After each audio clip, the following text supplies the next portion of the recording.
All right. What's going on, chat? How's it going? Welcome to our first ever Mike Rolls Dice stream. I guess for the folks watching on Twitch, they're watching on Li Flies Mike, but hope everyone's doing well.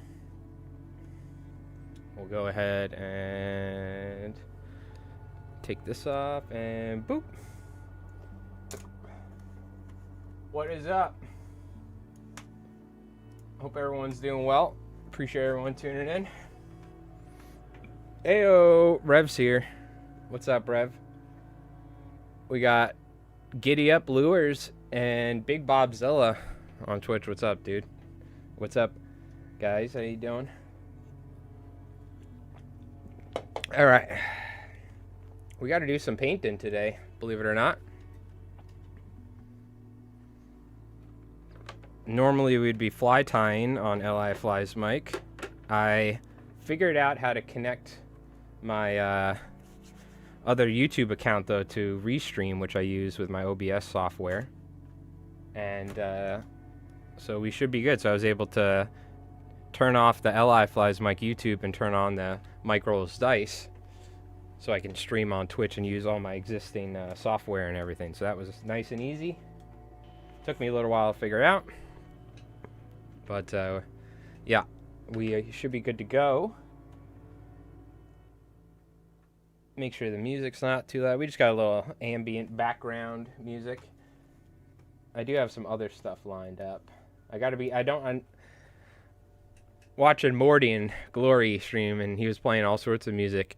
I know other streamers that stream on Twitch and YouTube, I've seen other streams get taken down for playing copyrighted music, so I'm very wary about that personally, but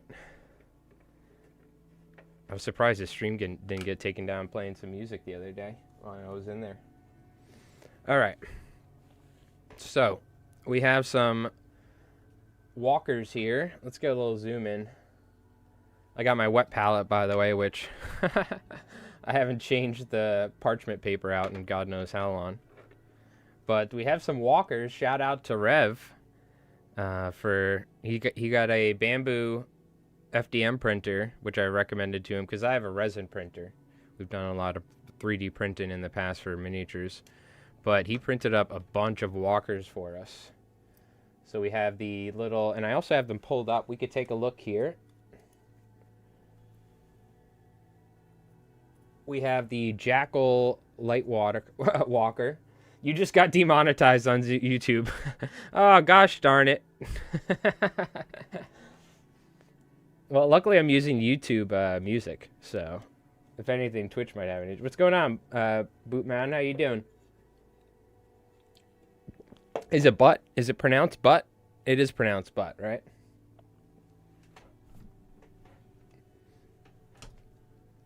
Well, we just primed them up. We airbrushed these right here. So Rev 3D printed these, and I hit them with a base coat of Vallejo. This is like their U.S. paint, World War II paint line.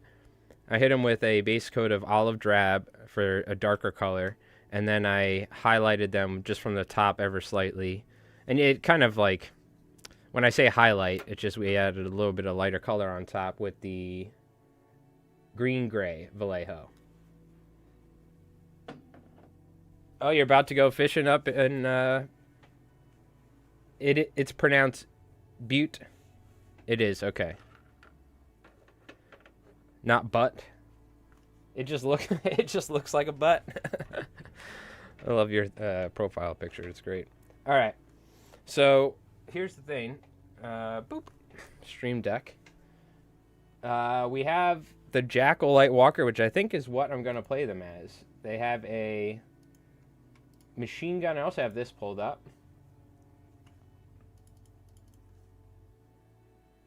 So we have, probably what I'm going to do is put the flamethrower on the left arm because it has it.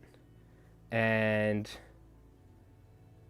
then the right arm has the MMG on it. And for 105 points, or I guess it would be 135 points, infantry flamethrower, which I'll probably roll a 1 on, and it'll expend its fuel instantly. But without the MMG, that's kind of like, I don't even really want to use it sort of thing. But it does have arms, so you can fight. The, what?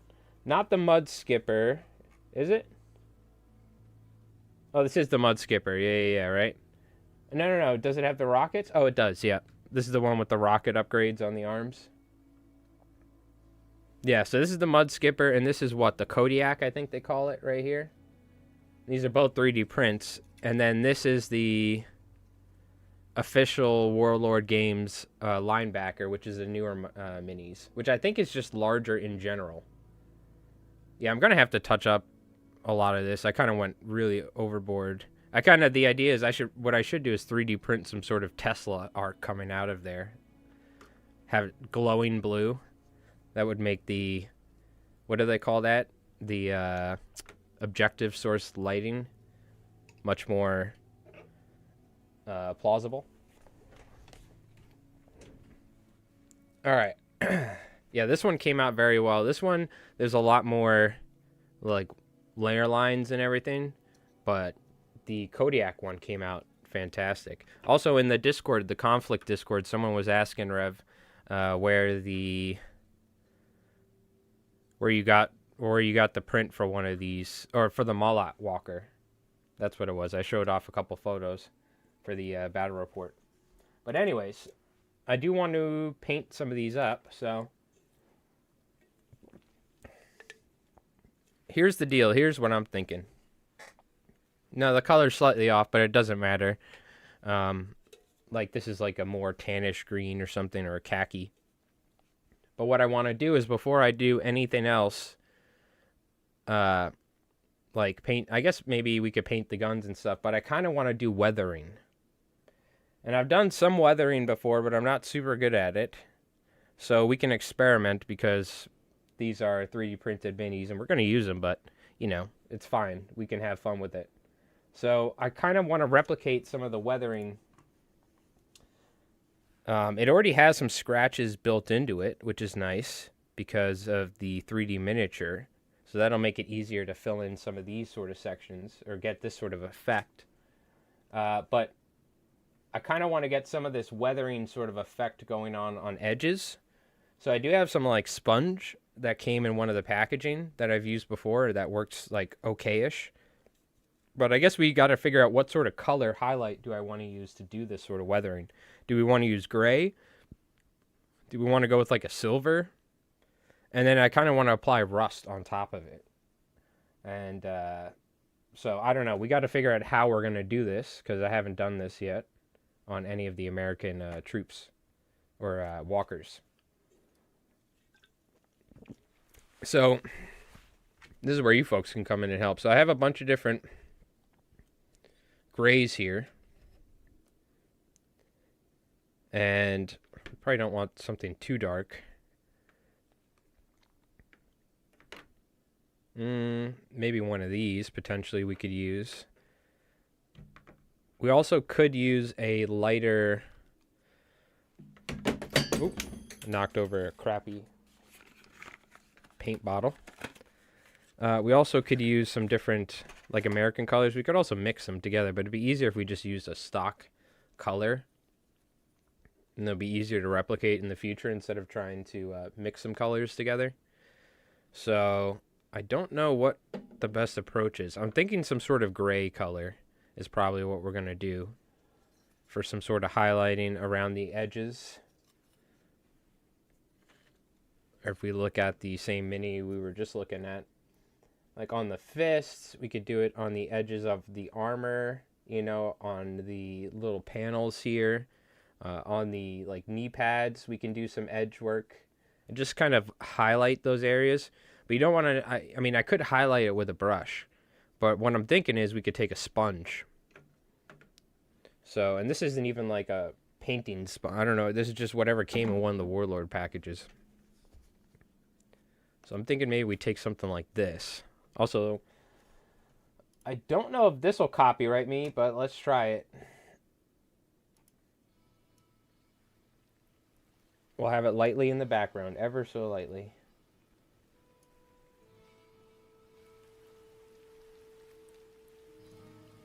Not that the stream's monetized yet. I have members and stuff, but this is a classic. I could find the heights if you need them.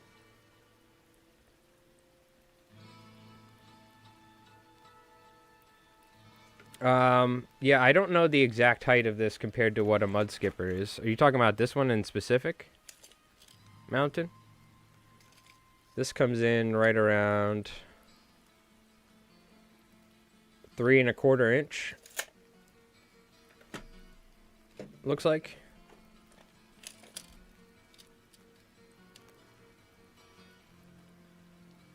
Somewhere right around there at the top of the fins here. That's not an official model though, so it's just a 3D print. All right. Let's just try it out. We're gonna take. I got my wet palette here. Now we got to figure out what sort of gray. I have the light. The light's pretty intense, so let me turn it down. It helps me to paint, but that's fine. The white balance is a little. Let's see if we can adjust the white balance actually slightly. Maybe that'll help. Not the white balance, but the ISO.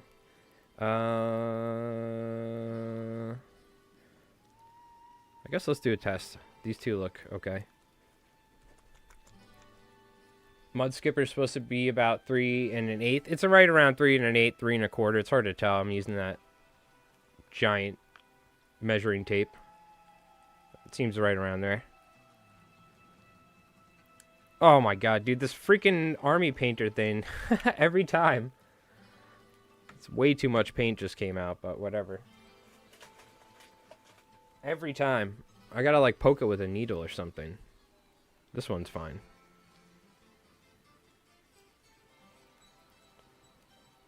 Maybe this is on me. I'm supposed to clean them better or something, but like the end of the tip there on these Warpaint Fanatics ones, they get a little clogged. Alright. I should also get like a piece of cardboard, I guess, to dapple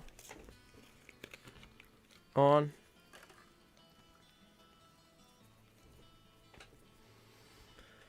Alright. Let's get comfortable here. Let me get everything where I like it.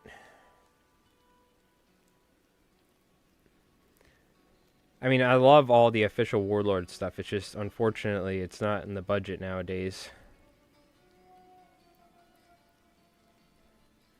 Alright, test on a knee. Okay, that's pretty good.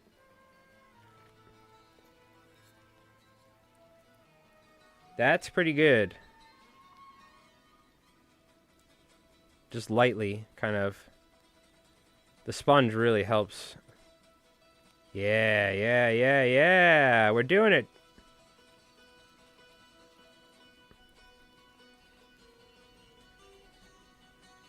It's kind of like randomly on the edges. Yeah, there you go. Let me zoom out a little bit so you guys aren't super extreme. I just wanted to show you. That's kind of what we're looking for. We don't want to go extreme, like less is more sometimes, but we want to do it in the places where it's going to be like, where's this thing walking through like pine trees in like up in southern Alaska when the Japanese invade, you know, with their rift technology. It's like walking through trees, probably on those like screws. Yo, what's up, Craggerroll? How's it going, dude? Let me know if the autofocus starts getting really wonky because my hand. I'll try and remember that. What I could do is switch it to manual focus. Which, you know what? Should we just do that? I'm going to be lazy at the moment, but if it really is keeps focusing on my hand, we'll switch to manual focus.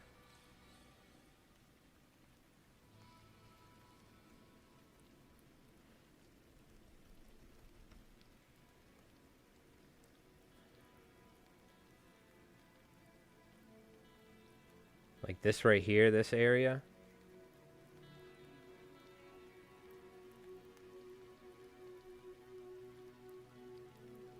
Yeah, right on that edge right there.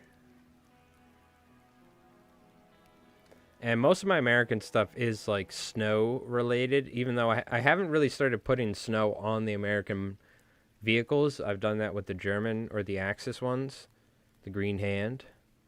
But I also want to be able to like take these and use them in Pacific theaters, right? Because I know Rev wants to do like Marines and stuff like that. So like Rev already has fireflies and all sorts of cool stuff he's working on, and we have a lot of miniatures that could be used by either of us. So it would be nice to try and keep them, like Rev was saying, he's going to try and paint some similar. Keep them somewhat coherent, or at least to where they could be used by either of us. Okay, that's way too much paint. This is why it's nice to like test it out in your hand first, and you can kind of see, you can kind of get it to where it's like where you like it. Then you can start doing your effect. So we'll just kind of do this before we do anything else. I guess maybe we should paint... What do you think? Should we paint this stuff black and then do this? Or... No, because this is like a different paint job that is wearing down. I mean, I guess some of the black might be worn down too, but we could do like a rust effect on some of the black. Like for the black, I'm going to do like the machine gun belts, right? And then we can always apply like some sort of metallic color later. Oh, we're going to get the toes. Don't worry. The toes are going to be extra scuffed up. Don't you worry about that.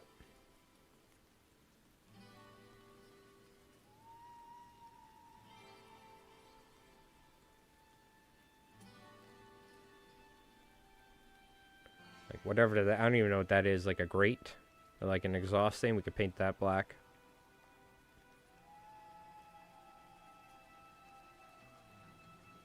One thing I've learned is, though, like, less is more a lot of times, so, with this sort of stuff. I've seen a few linebackers kit bashed into mud skippers. Oh, interesting.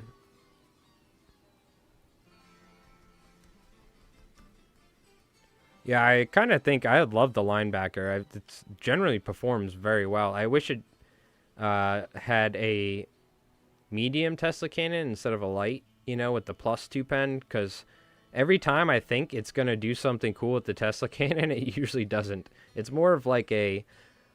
One thing I've learned, the Tesla cannons are generally like a... unless you're shooting against vehicles where you can add them together, the... what do you call it? They're generally, I guess, more for like heavy infantry sort of weaponry. Take them out. Because the light Tesla cannon, I always struggle to take out like any sort of medium tank.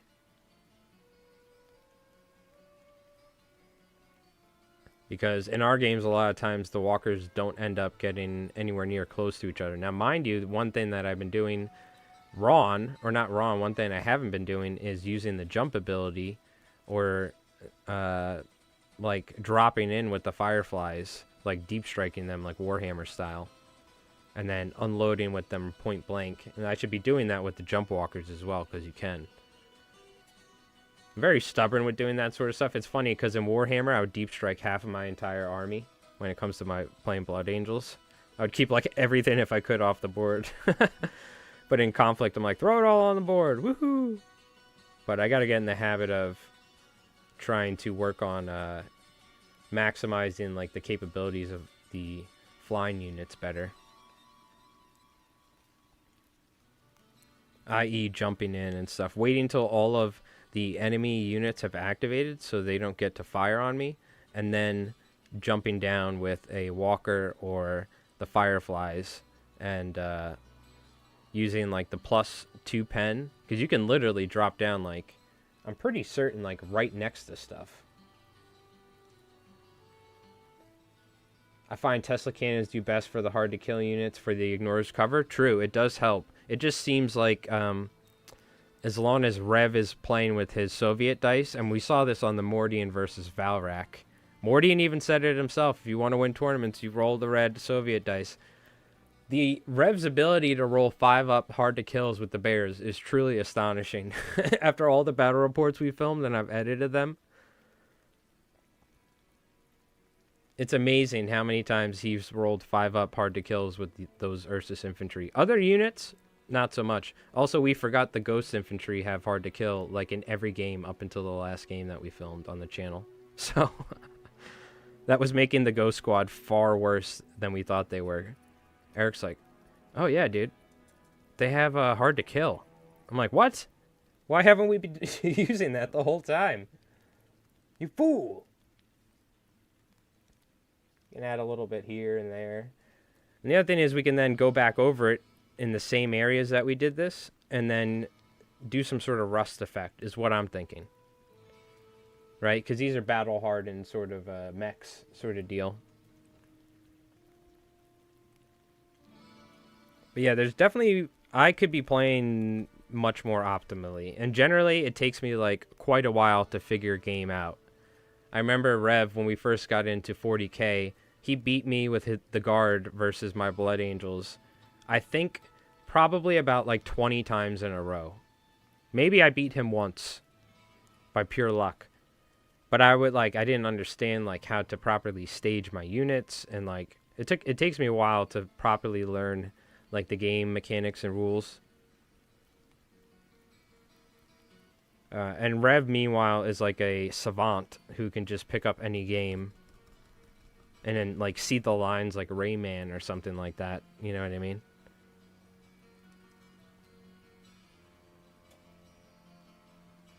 Which is great because it helps with the channel.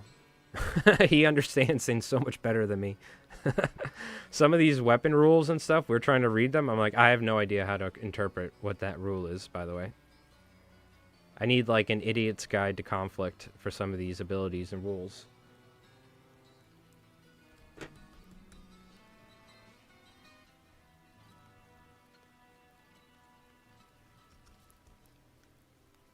Okay.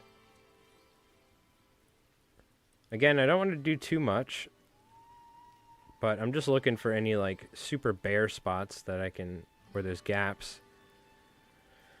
This also kind of looks kind of snowy when you do it like this. This is an alternative to using like the AK snow effects that me and Rev have been using.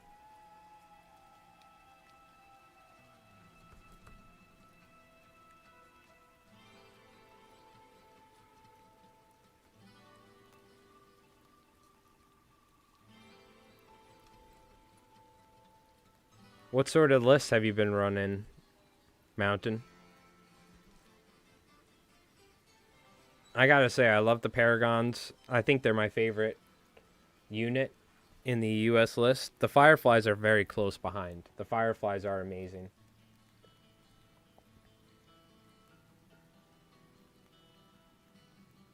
And once you start understanding how, like, the armor pen adds up, like, you can take Fireflies with their +2 pen Thompsons. You can blow up a tank from behind, you know what I mean?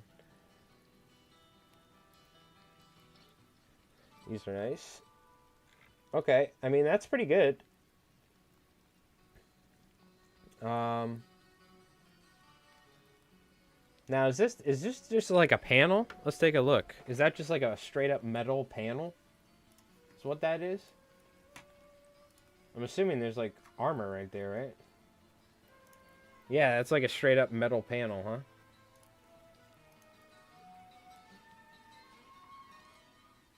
Wow, I like how the ammo's painted, dude. That's sick. I gotta do that. I have this sort of bronze color.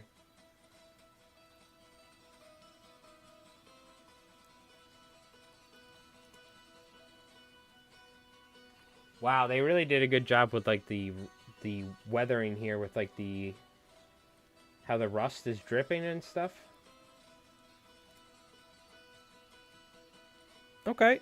Yeah, I mean, we don't got to go too crazy with the weathering.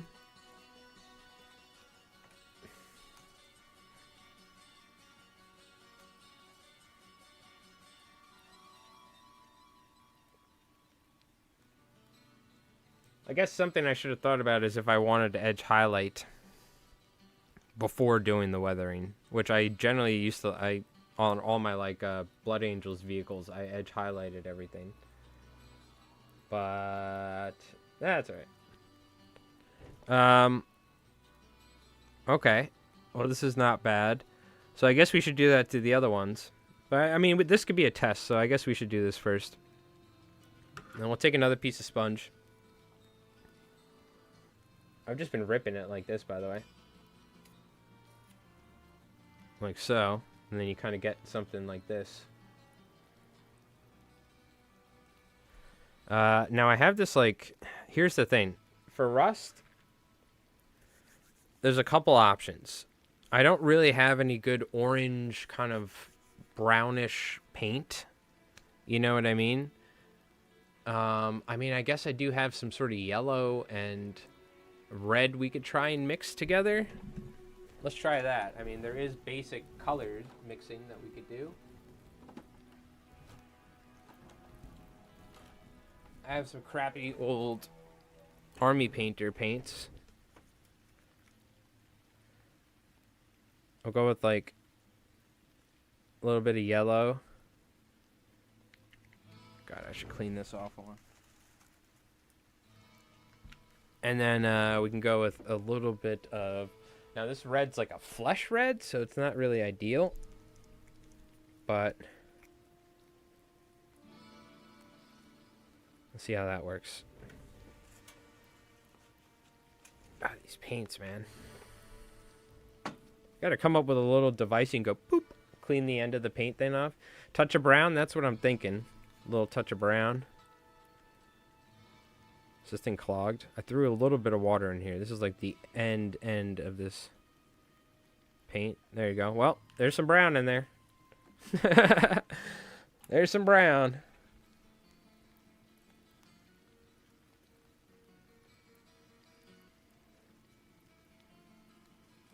Okay, the red's way too strong. That's on me. It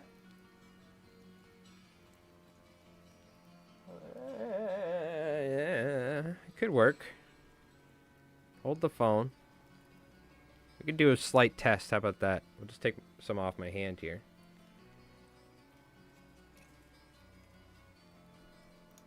Let's see. Take a little bit here. Dapple it on this paper.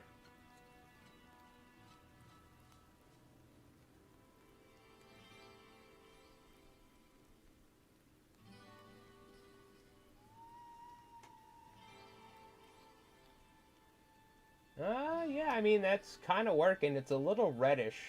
It's a little too red for me. Maybe I can get some more yellow in there on a smaller splotch over here. I want it to be a little bit more orange.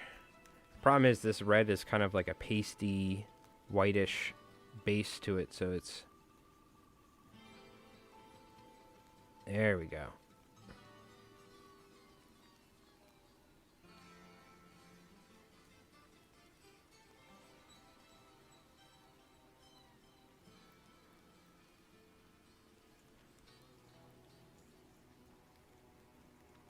Alright. Let's try this.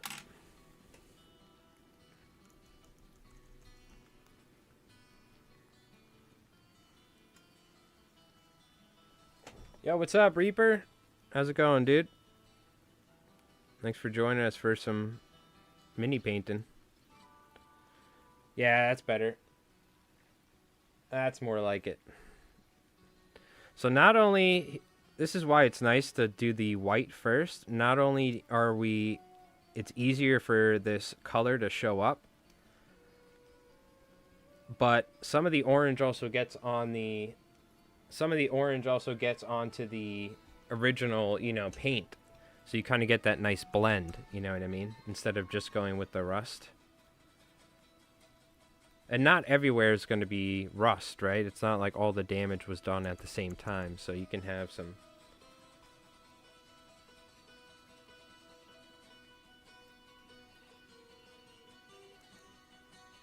I'm going to be a little bit more liberal with it. Because I don't mind if some of the rust color gets on the areas that weren't hit.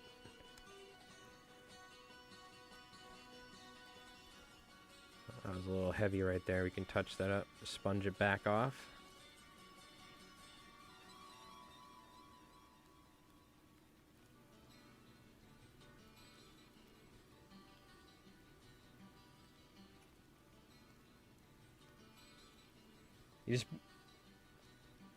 I just built my Nightbringer and the Necrosaur.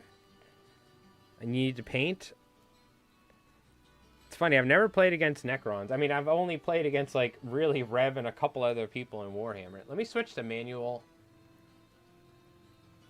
But I do like the look of the, what do you call it, of the Necrons. I never got big into the lore, though, so I never got super, like, deep on them. So I'm not super, like, what do you call it? I'm not, they never got me, like, too excited. But I do love the models. It's like, it's funny, as a Space Marine player, this is the exact, like, when Rev was playing against me, I have intercessors, infiltrators, aggressors, assault intercessors, and, you know, there's like 15 different versions of the same, you know, with all super similar names. And then Rev's like, I have this, Scions, and then Catachans, and Cadians, and this and that. I'm like, I don't know what the hell half this stuff is. So I feel like that's the same thing, like, with the Necron names. I don't know what, like, half of these things are. I know the, some of the, like, destroyer-type vehicles or whatever. And I know some of, like, the sniper ones. I forgot their names. The death marks. Just from, like, watching some of the Warhammer Plus stuff in the past. I know a little bit about Necron lore. Like, there's some cool stuff. Like, the dude, I forgot the guy's name, but he was, like, what do you call it? He was, like, capturing all these different, like, Eldari and Space Marines and stuff, and, like, storing them in his own little, like, play area for them to fight each other eternally. There's some really cool stories about Necrons. How they also, like, helped out against the, what do you call it? Against, the Chaos on, Cadia. Right, if I'm not wrong. I don't know. I don't know the lore, so don't quote me on everything. All I know how to do is TL for Sanguinius, and then charge all my Blood Angels into Eric's guard, into Rev's guard. And try and murder all of them. Yeah, there's some wild lore, like some game, like lore-breaking lore with the Necrons, like truly wild stuff. Yeah, as long as they don't get your chocolate milk. There you go. We did a Wrath and Glory. I DM'd a Wrath and Glory Warhammer tabletop, like, RPG campaign for Rev and some of our friends. And the whole thing ended up turning into them, like, trying to get chocolate milk. Or something like that. It became like a meme, you know, that they all wanted to get chocolate milk at any cost. And, like, other factions, the Eldari, were trying to get chocolate milk, and that's what happens when you DM a game. Like, you think your players are gonna take it seriously, but then they just railroad it with chocolate milk stuff. And that's the fun of DMing, for sure.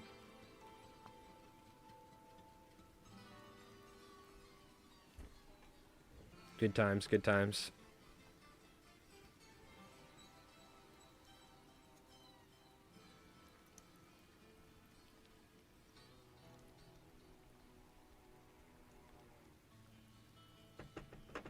All right, okay. I think this color palette and this, what we're doing here works. So we're just going to finish this one, and then we can move on to the next one. We want to get the feet, like Craggerol was saying, the edges in here. Good thing this bad boy's got a wide stance on him, huh? I can get right in there. Have to be using, like, tweezers or something otherwise. Kind of go heavy on this area here.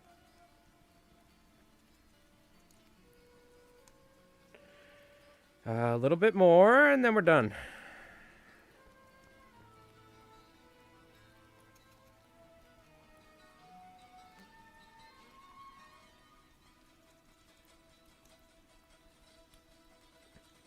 Oh, yeah. All right, that's pretty good.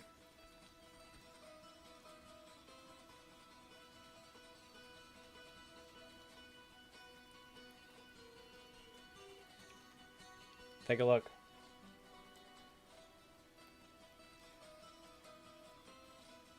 Aha, I swapped to manual focus. I forgot. Now I can do this. You guys won't see my fingers taking the focus. Yeah, this is looking diesel punk, right? The ammo? Oh, you want me to hit the ammo? I was going to paint the ammo, and I could always do it after, right? I could always hit the black and the ammo after. But I could do it, and then I could paint, because I'm going to hit it with the brass like they did. Yo, Tiki the Hut! Yo, what's up, dude? Tiki the Hut gifting a membership over to David Johnson. Round of applause. Come on, chat, give it up. Round of applause. If you guys aren't subscribed to Tiki the Hut, by the way, Rev told me. I didn't even realize that was you that made those lore videos. I remember watching your lore videos or your Konflikt videos when we were getting into Konflikt.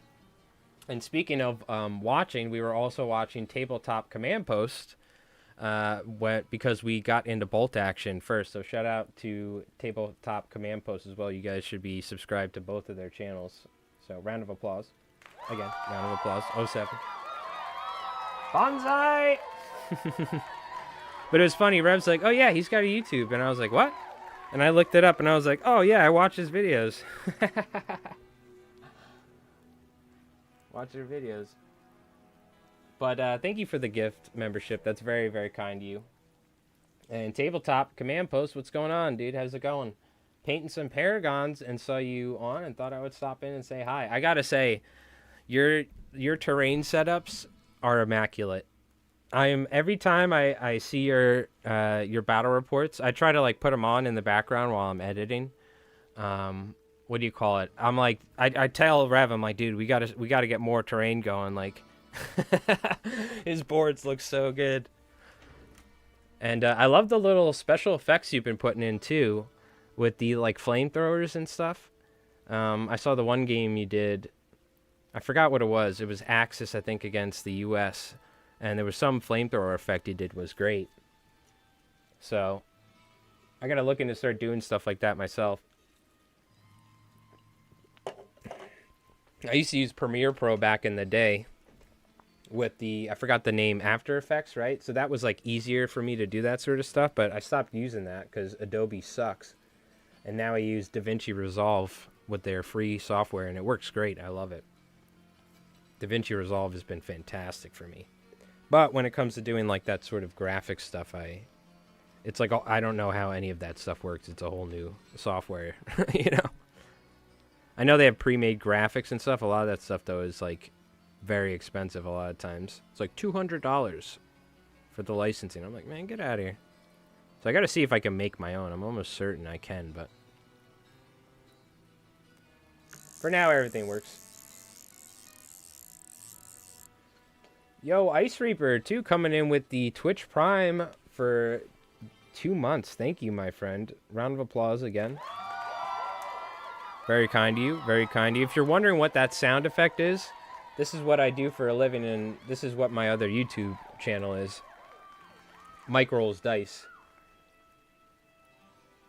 So what we do is, or what I do for a living is tie saltwater flies for businesses and guides, like fishing guides and captains, and privately as well for people. So we take a hook and we put material on it. And so what the noise you're hearing is a fly reel sound, because I've been streaming for about like 8 or 9 years on Twitch and a couple years on YouTube now with Mike, with Li Flies Mike, my main channel. So just if you're wondering, some of the like notification sounds are fly fishing related. So, but yo, what's going on, San Diego? Or I'll call you Riptide. What's going on, Riptide? How's it going? San Diego. All right, everything's looking pretty good. I like this, so we're gonna have to do this over again with the little boys, the either Coyotes or the Guardians they're called, right? Let's take a look. I'll make sure though we'll hit a little rust on the ammo here before we're done. Let me take a look, though. By the way, shout out. Dude, there's 3 Roberta Wells models. Right? Yeah, there's 3 of them, because look. We got this one.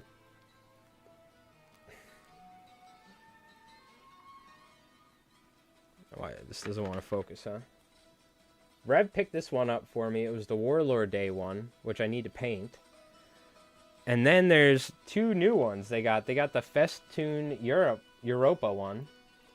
And then they have just, I guess this is like the one they're going to have available to buy. Which, this one's sick. She's like leaping off a rock.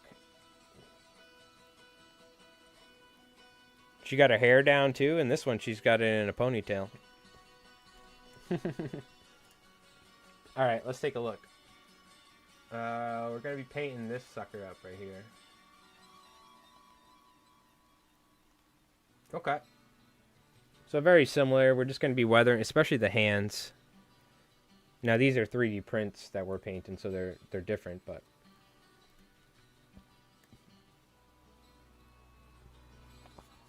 I'll be fly fishing in the spring. You can't wait. Oh, dude. Yeah, the winter, that's the hardest thing for me as somebody that loves the outdoors stuff, is like being stuck inside for the winter. You know what I mean? Those new ones look the same with an optional rock. Which one's that? Oh, the Roberta Wells? Is that what you're talking about?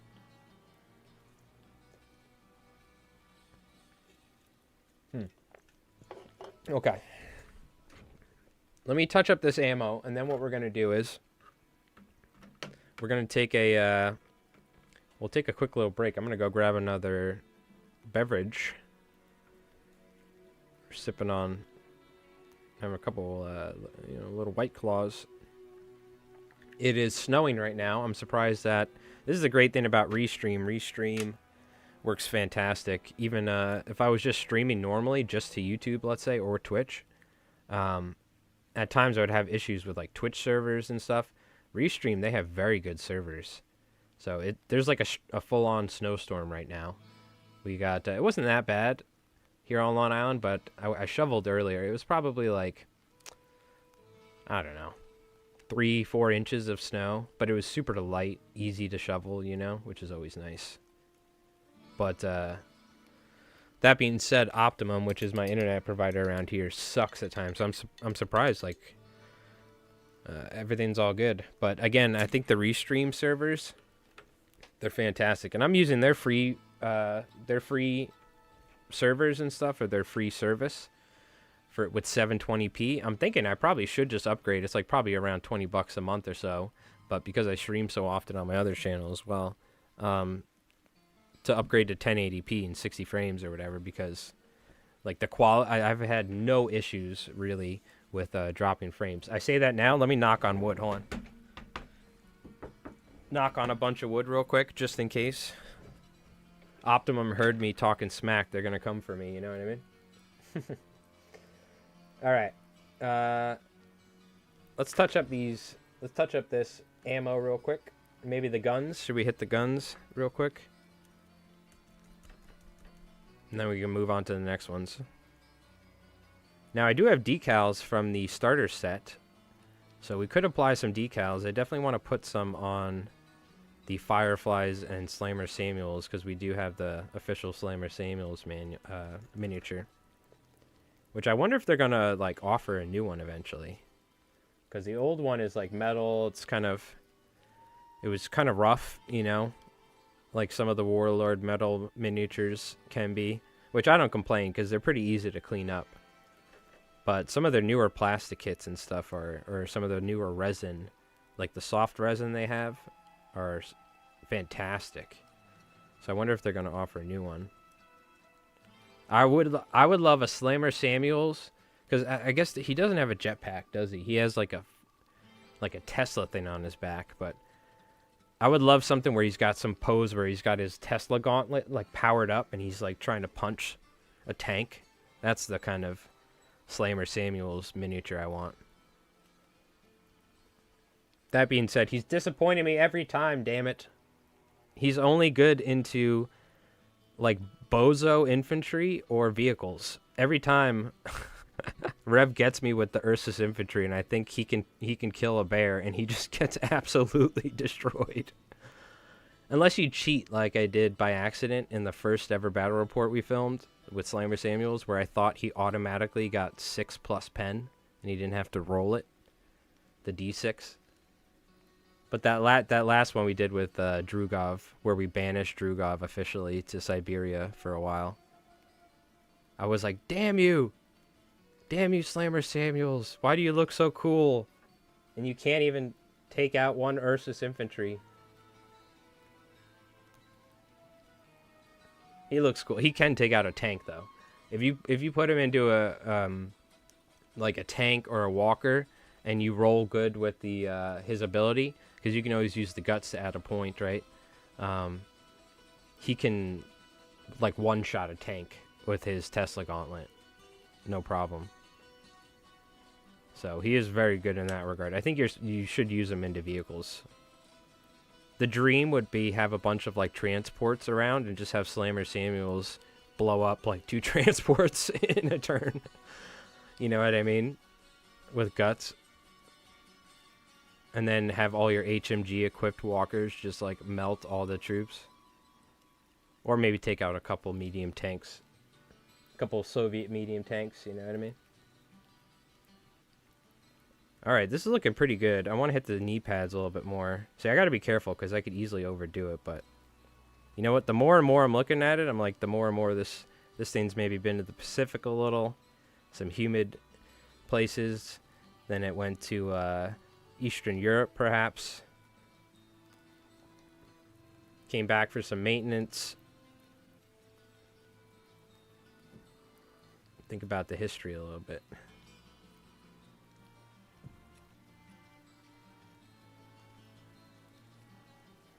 Which, also, by the way, I think we have...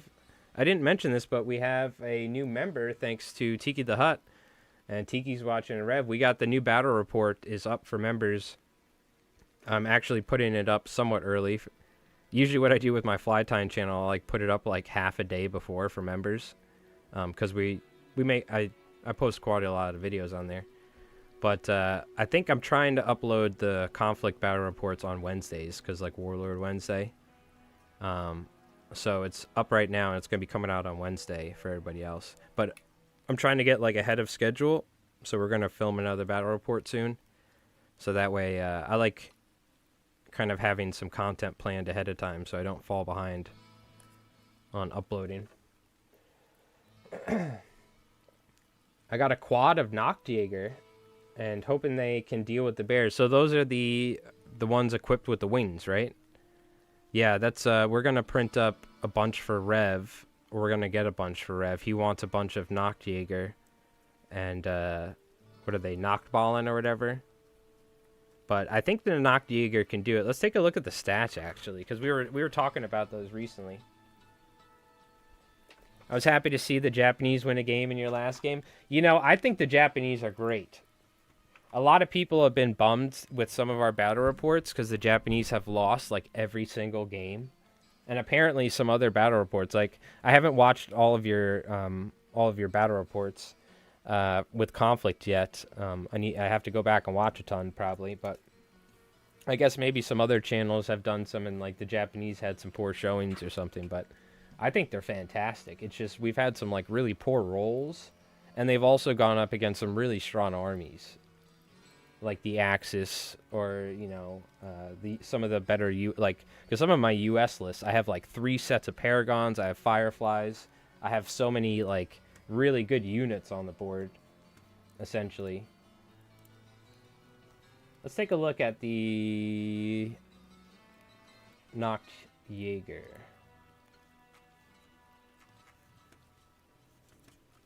I love the Japanese though. Your last game was our first win with Japan, and they didn't do well against the U.S. But I think they can be good if used right. Yeah. I think you need, like, the Ghost. We used them to where they came down behind the Merlin. You have to really, like, get those, like, the assault battle frame infantry or whatever, they really have to, you have to make sure they get in combat. So I used the guts to get them into combat. The Shiburu cannon battle frame guys, they're very good. I mean, I've had Rev like completely wipe out squads of my American troops in the past because of their additional hits they get. And we did not know that Ghost Squad had hard to kill, so we literally were like nerfing the Ghost Squad by accident.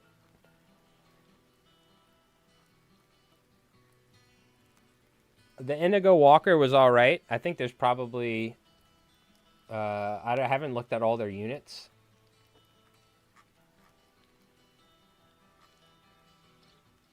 So there's the Nacht Jäger and the Nacht Ballen. Yeah, the Nacht Ballen are the shooty ones. These are the flying ones. So 60 points for 2 40mm bases, yes.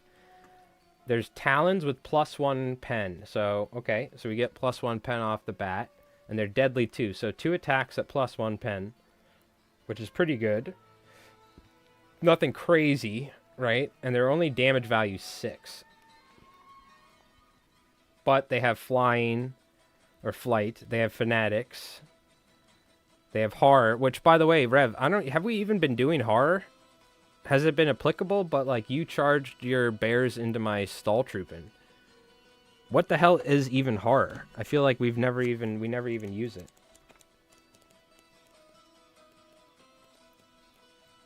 Hold on. Where would this be? Horror? It's in the book. I'm looking at the book real quick. Horror 104. They need to be surging to be effective. Yeah, that's one of the issues. That's where Rift Mastery comes into play, right? I did this with the Stall Troopin in the game that's coming out, or not, the Schreckwolfen. That's coming out next week.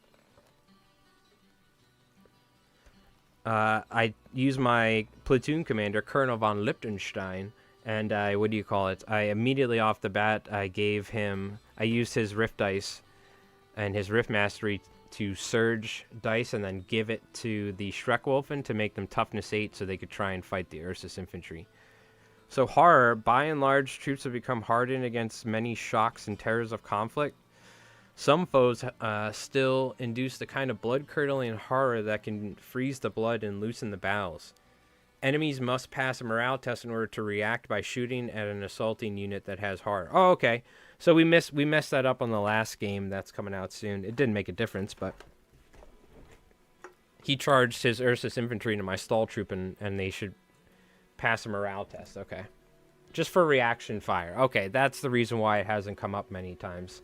I thought it maybe had something to do with the other unit fighting in combat had to pass a test as well. Okay. That makes sense. Just it's good to read up on it. Large and wide formation. Okay. Yeah, this is the ability. I remember looking this up. Winged Fury. I'm not going to try and pronounce it in German, but when given a run order and declaring an assault, a Nachtjäger squad can opt to move up to 18 inches, ignoring terrain and negating any defensive advantage ordinarily conferred to the defender. God, that's a tongue-twisting part right there.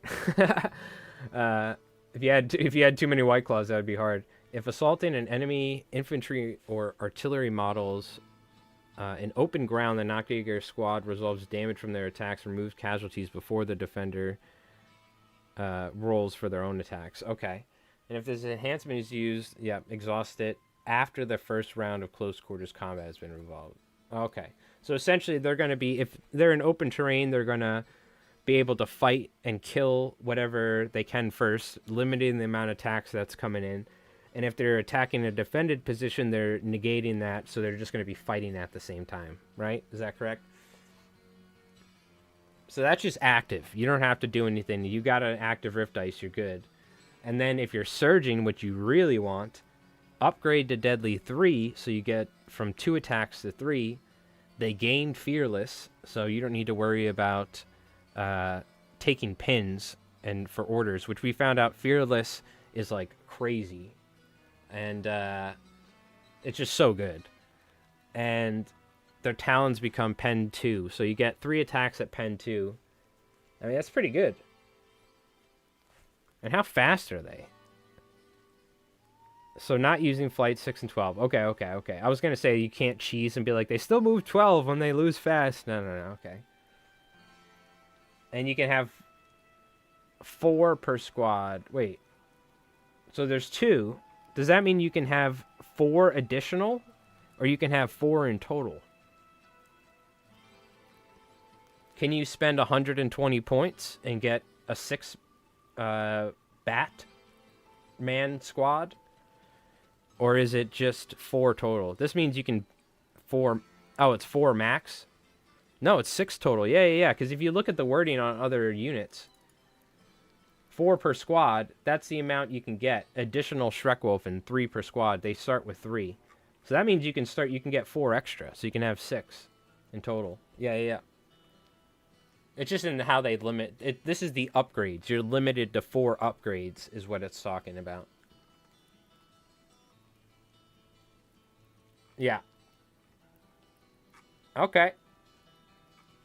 Very cool. These guys are sick. We didn't get to use this ability in the game, unfortunately, but I'm excited for these guys. I just painted some up, and Rev printed these, and they came out really good.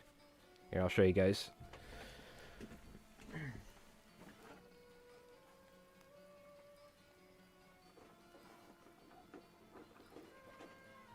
If you told me that these were, I mean, I guess you can see it kinda, but if you told me that this was printed on an FDM printer when I originally got into 3D printing however many years ago, if you told me this was printed on an FDM printer, I would be like, shut up. There's no way. If you do look close enough, there is layer lines, obviously, because it is like, this isn't an FDM printer, I should say, not a resin printer. A resin printer, obviously, you can print, like, crazy quality. I have a Elegoo Saturn, or no, Mars 3, I think it is, whatever. But these came out really well, dude, for a freaking FDM bamboo printer. It's crazy.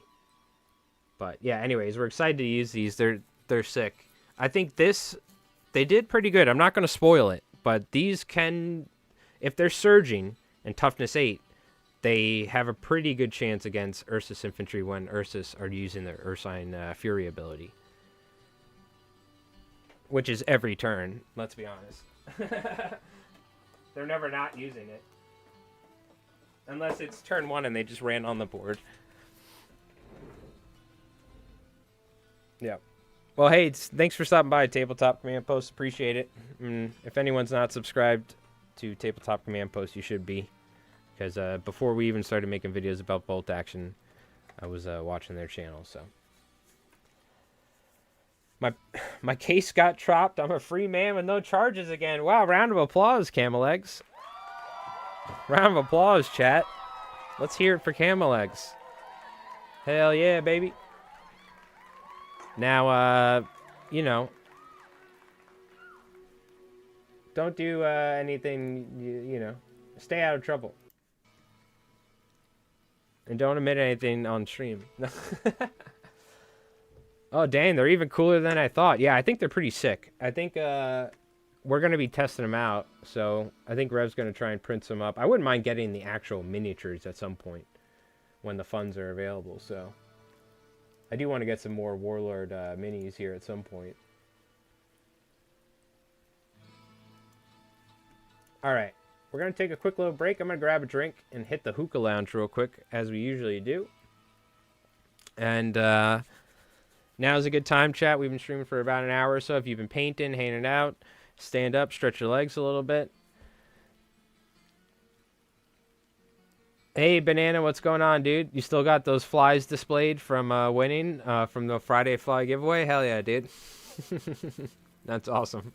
How you been? I hope everything's going good. All right, I'll cover this up so everything doesn't dry up, and we'll take a quick little break here. Maybe we'll put on a different song from our battle report tracks.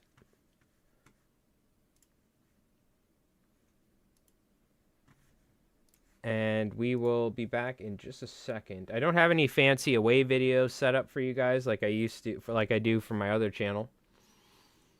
Unless you guys want to watch a fly fishing short 3-minute video that I play during my fly fishing streams, like an away video. A compilation, I'll say. It's a compilation for streams. Let me see here.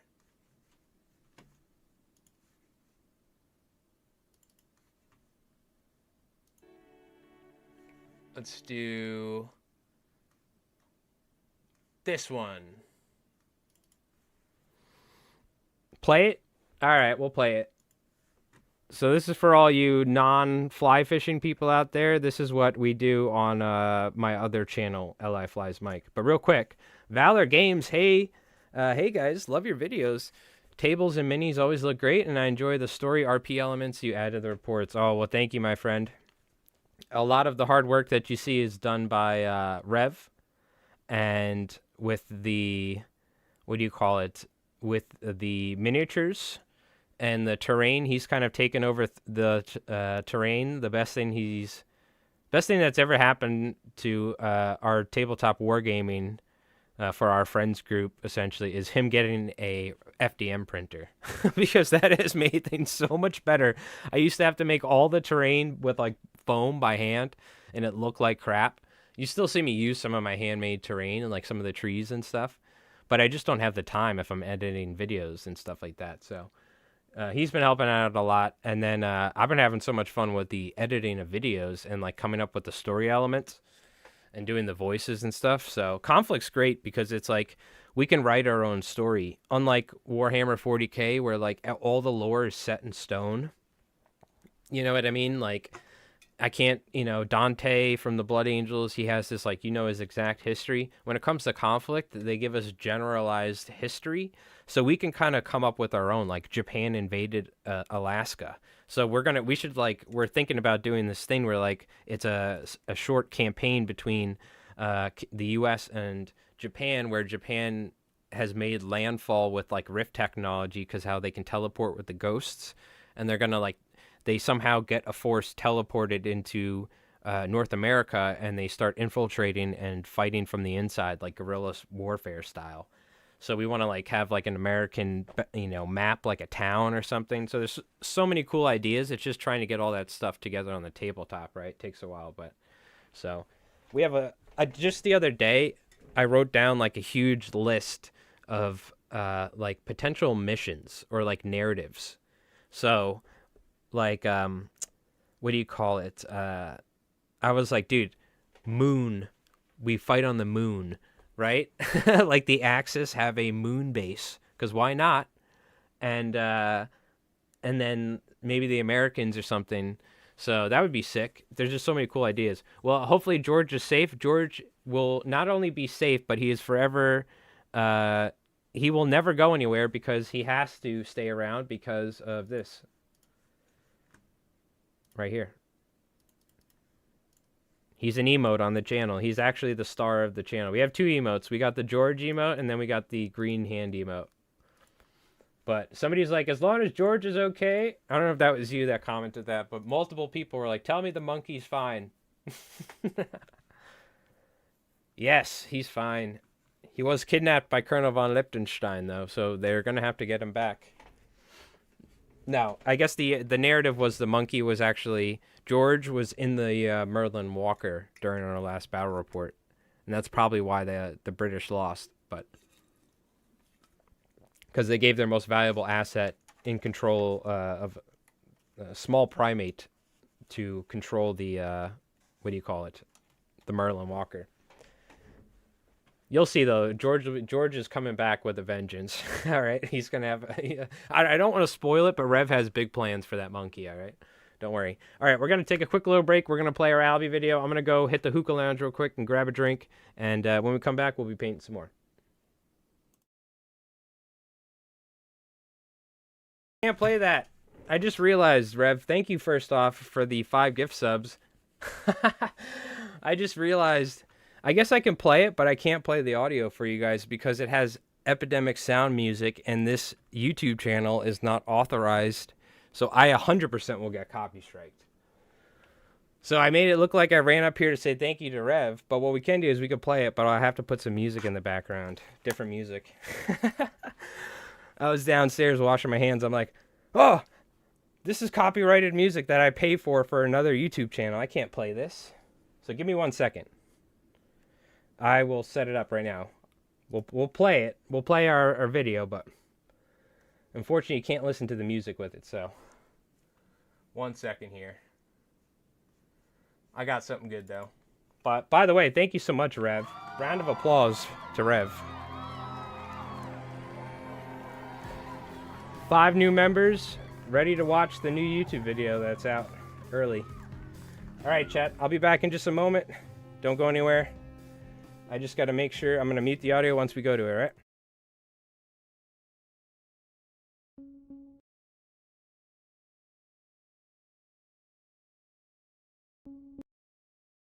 Damn it, Jerry. Why didn't you tell me I have to add the new audio source as well? Alright, I'm going to have to do that too. Give me a second. This is a brand new streaming experience we got here. Give me a second.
All right. Well, I guess we got a lot to work on with the stream here.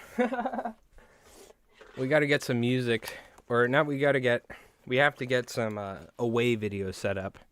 Because if you don't know, I live in New York, where a certain amount of years ago they did something where they changed the law. So we have a hookah lounge that we like using pretty extensively around here, and that hookah lounge happens to be the back porch. So we need a nice little away video so I can grab a new drink. Which, by the way, cheers, everybody. We got ourselves a nice little black cherry. Round of applause, by the way. Shout out to Rev for the 5 gifted memberships. Thank you, my friend. I don't have alert set up for this particular YouTube channel because I'll have to go on to Streamlabs and create a new account or whatever, merge it. So, but thank you, my friend. We got Synthetic Unlimited, Aaron May, Squid Herder, Sean, Butte Mountain, and Alric getting some gifted memberships to the channel. And you guys, there's a brand new battle report out that's up early for members coming out next Wednesday. So go ahead and you can watch that early. And you also have some emotes as well that you can use during the live streams or in the video comments. So, all right, let's get back to some painting. Is there some sort of soundtrack to a video game that I won't get demonetized to that you guys recommend that would sound good? I had Diablo Tristram on. There's also like Donkey Kong Country, but I'm pretty certain like you're going to get copy striked for Donkey Kong because that's like one of the greatest soundtracks of all time. But if you guys have any recommendations to any soundtracks or to any like video game soundtracks that we could listen to, that'd be good. I mean, we could probably even listen to like the Space Marine 2 one or something like that. Trying to think what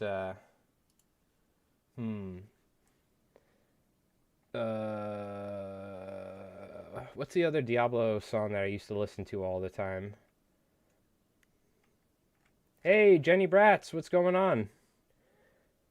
We're painting up a couple of the coyote slash whatchamacallits with the flamethrowers. We're painting them as the flamethrower dudes. And then we got the Kodiak. Applying some weathering too.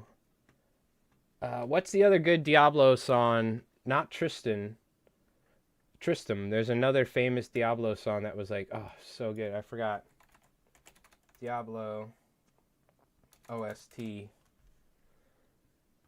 Jackals, that's what they're called. This one right here, the little jackals. It's not Tristram. What's the other song? There was another song that was really, really, really, really, really, really, really good. Is it from Diablo 1? Whoa. What's that? Tristram's from 1. No. Well, listen to Diablo 1 soundtrack.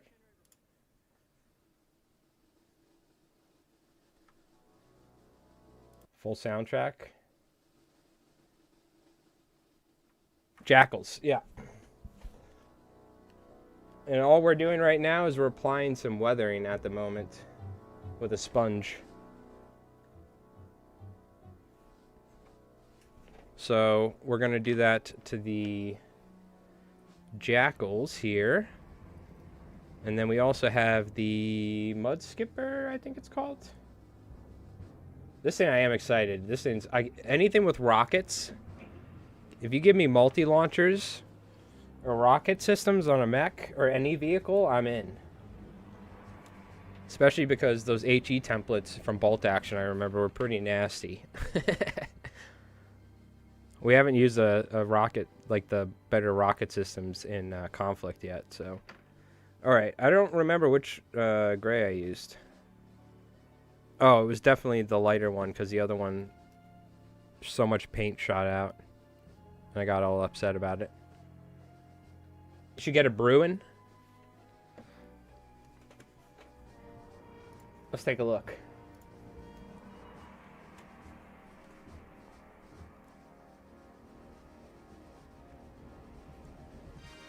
Oh, the Bruin's the rocket one, right? Yeah, Rev's like, I'm not 3D printing that because he doesn't want to get multi-rocketed. But I told him I want the ones with the rockets. Yes! Yes! I want it! Look at that, dude. And I could paint the rockets like bright red or something too. Like cartoonish. Yellow like tips or something, white tips. Hell yeah, baby. What is it, like autocannon?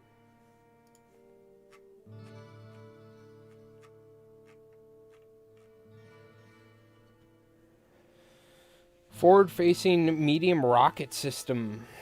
The medium rocket system is mounted across both arms. A Bruin may not make close quarters combat attacks. So is it one rocket system? It's not two? It's got the pintle-mounted HMG. Yeah. You pop the top open. You don't want to do that. And a hull-mounted medium anti-tank. Yeah, that's pretty good. 275 points. We'll take a look at the Mud Skipper. Now, what's the armor on this? 9? No forward-facing? No. I think the only forward-facing armor, like 10, is on the linebacker, right? Yeah. It's a 9 as well, but forward-facing armor. Then the Mud Skipper, 9 again. But it's got jump, right? Yeah, it's got jump. It's got the HMGs, 2 autocannons. The autocannons are good. And MMGs. So you got 12 shots, 12 HMG shots. It is one rocket? Okay, gotcha. So you have 12 HMG shots, and you have 2 autocannon, light autocannons. So what is that? 4 attacks at +2 pen, right? With the autocannons?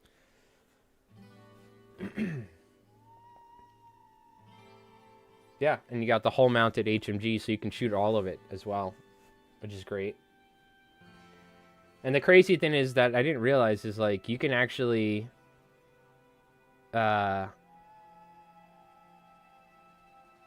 you can also replace the HMGs with bazookas for 5 points each. So for 10 points, you can get bazooka arms, which the bazookas are okay. I do like the bazookas. I have the bazookas magnetized for the, what do you call it, for the linebacker. I haven't really used them yet, but they do look pretty good.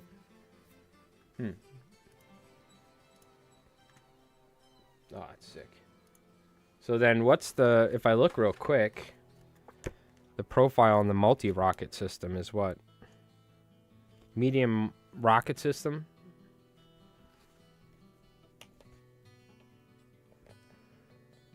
.24-inch range, 1 shot, HE3.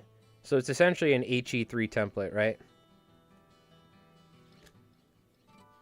I mean, that's not that crazy.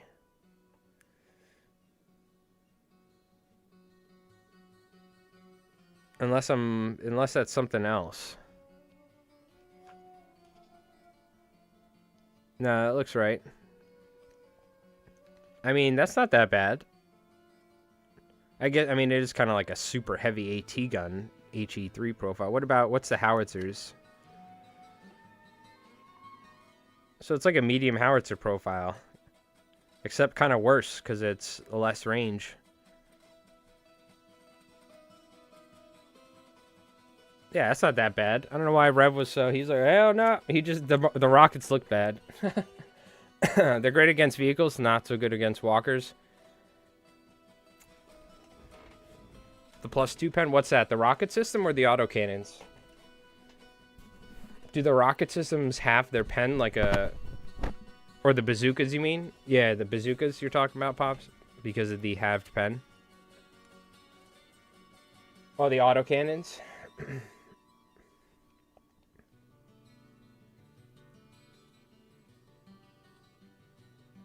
Oh, the bazookas, yes. The bazookas, because shape charged. Yeah, that's what you were talking about. Tank Hunter? What's the Tank Hunter? One of the walkers? Do they have Tank Hunter?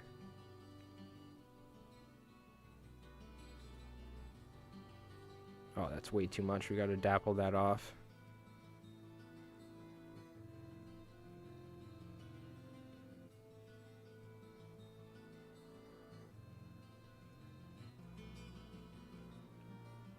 Luckily, there's a ton of just raised areas everywhere, which makes this sort of thing so much easier. Like the knuckles.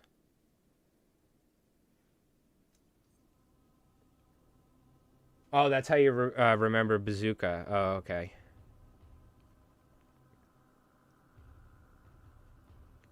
Yeah, I mean, just, that's not that bad. I thought it was going to be like a freaking doomsday weapon, the rocket system. Because I remember hearing about the multi-launcher rocket systems in bolt action being so OP. But I think that's just because HE templates against fleshy, regular, and veteran bolt action dudes are pretty good.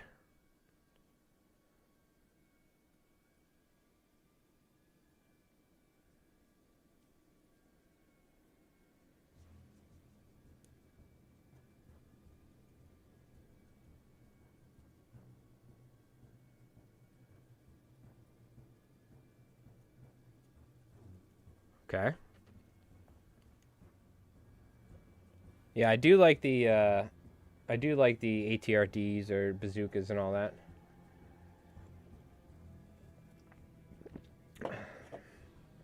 I was thinking about using them on the Fireflies, but Rev pointed out they might just be better off on a veteran infantry squad. Yeah, the Vault Action doesn't have the big hard to kill units, yep. With 2+ cover, yeah, exactly. So if they have hard to kill, you can either take a 2+ cover save in hard cover, right? Or you can get a 5+ and not die. It's the either or option, right? Is that how that works? Or you get both?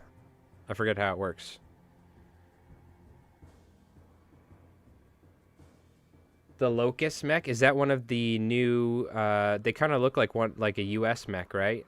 Like the two-legged mechs. Let's take a look. Oh no, you get both? Whew, God, man, hard to kill. Oh, it's so good. It makes me feel so bad with my US every time. I don't think they have any hard to kill units. And I'm like, it like rubs me raw every time. I'm like, it's so good. So good.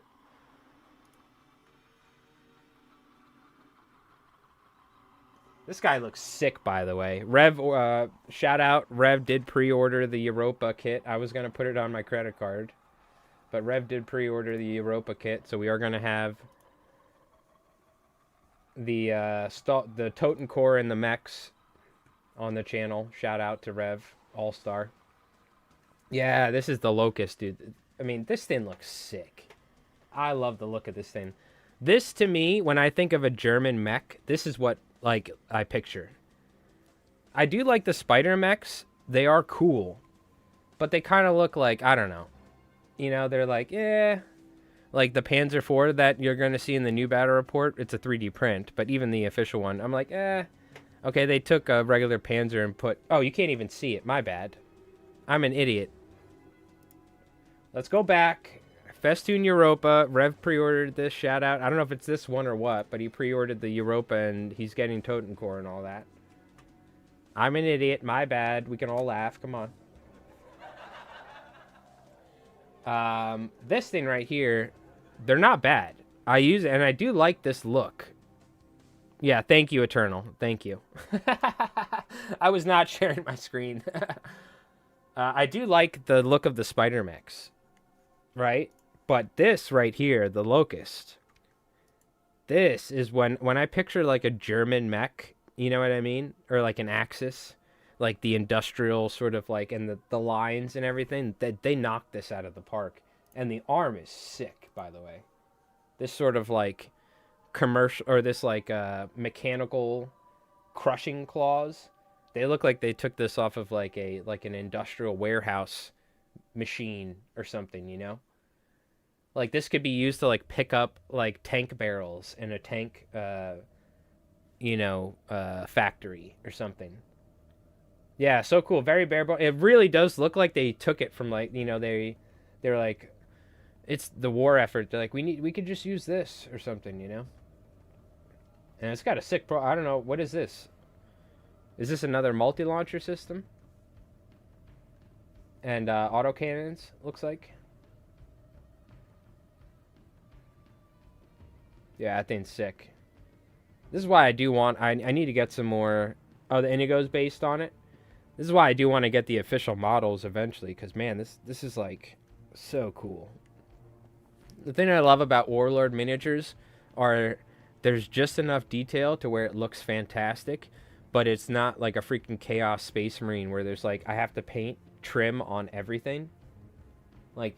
It's such, like, they do such a good job of having a good-looking miniature that's easy to paint. Which, I can't thank them enough. It's so good.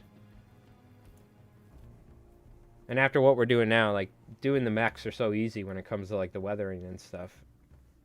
This is way better than what I'm doing, but... yeah, it's a sick mech.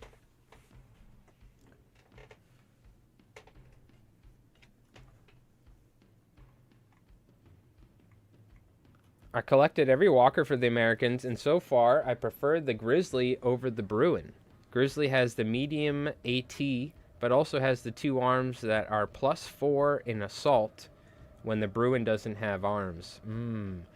That's the thing. I don't charge a lot. I like using my American army as a shooting army, but that's the thing. You need to take the mechs or the walkers. You need to run through other units. You know, you need to go into melee with the arms because they are very good.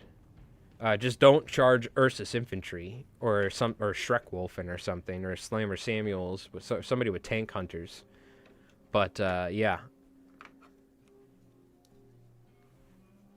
So which one's that? The Grizzly. And which one's the Grizzly? Let's take a look. This is the Kodiak. That's the Mud Skipper. That's the linebacker.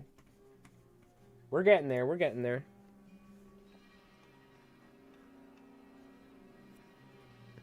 Yeah, I mean, that official model looks fantastic. Beautiful, beautiful looking mini.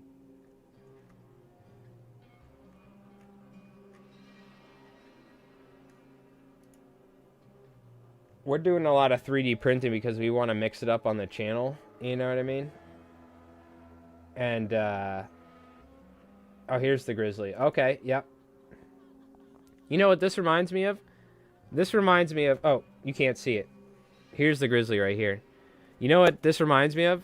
This reminds me of a freaking, like a Big Daddy from BioShock or something. You know what I mean? Like that sort of like, I don't know, something like that. Or it definitely reminds me of like mechs from like PlayStation 2 games or something. You know? It looks sick. Does it not have HMGs on the arms? That seems like a downside.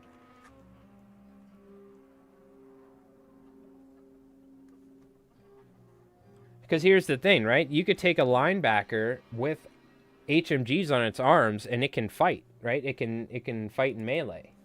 I thought it couldn't, but from what Rev was saying, it can. So, but let's take a look, like compared to other vehicles. Compared to the Bruin, it's definitely 50 points cheaper. Does it have jump? No, it's 2-legged. So it's going to make 1 attack with its legs. And it's going to make... what is it? 2 attacks with its arms, right? And really what you're going to be shooting is the medium anti-tank gun. Because you can shoot the Pintle HMG, but you pop in the top open on the Pintle. Some guy at my store has 11 of them for some reason. Your friend has 4 linebackers. What are you talking about, Valor? Are you saying they have 11 linebackers? 4 seems like a lot. Love my paired jackals for the Americans. The Bruin has the rocket. It's the Bruin with arms. Yeah. Okay. Yeah. Damn, how many people got 4 linebackers? How many people out there linebacking? Yo, what's going on, Squig Herder Sean? How's it going? We really got people linebacking it up? Like that? Oh, by the way, Squig Herder Sean, you got a gifted membership on the channel here. So we have the new battle report is up early for members. It's coming out next Wednesday, so you could go ahead and watch that at some point. Shout out to Rev for the gifted members.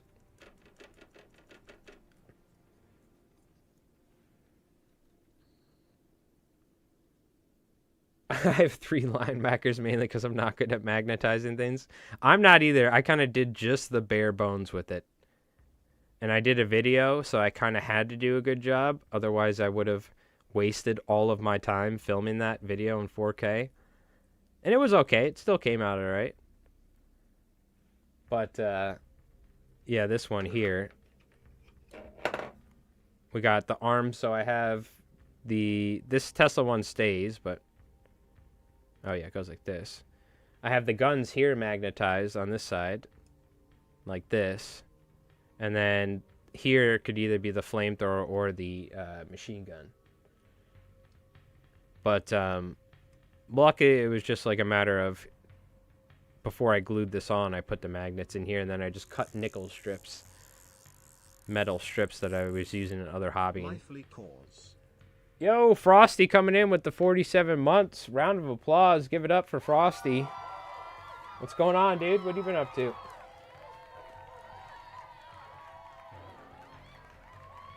And yo, Doc, what's up, dude? Shout out, Frosty.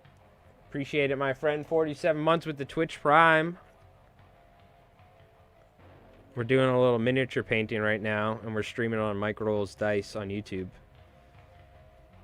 So we're streaming on my other YouTube channel as well as on the Li Flies Mike Twitch.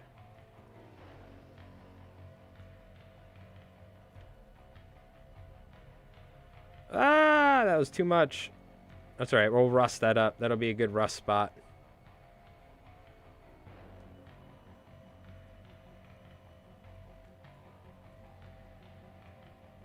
Make sure we hit the knuckles. It's kind of drying up on me. I should probably rip off like a new piece or something here soon. Oop.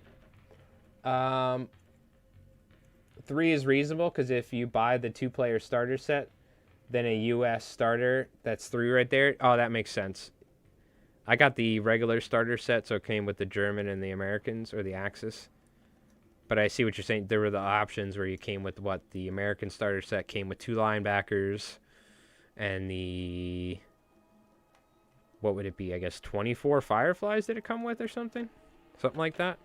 It was like the double of the base one. And then they got the Axis starter one. Yeah. Then it's easy 3 linebackers. Easy.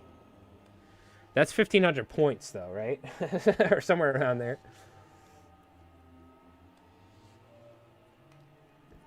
I always enjoy... This Diablo music's getting crazy. What about...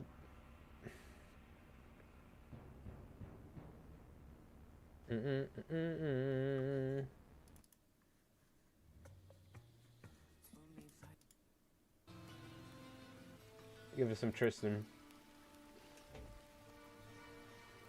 You always enjoy watching the miniature painting? Yeah, it's fun.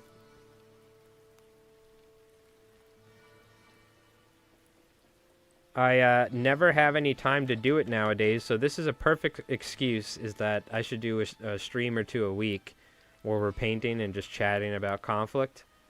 So that way it's more of an excuse to finally get some stuff done.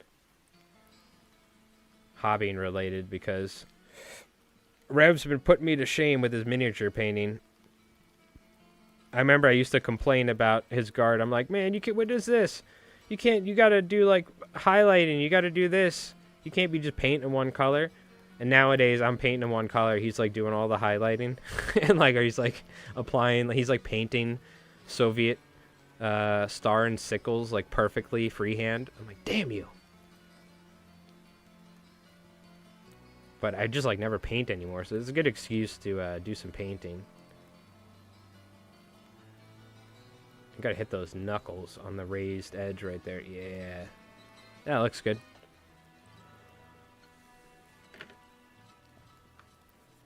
Hey, thank you, Jenny Bratz. Appreciate it. Hope you have a good night or good rest of your weekend.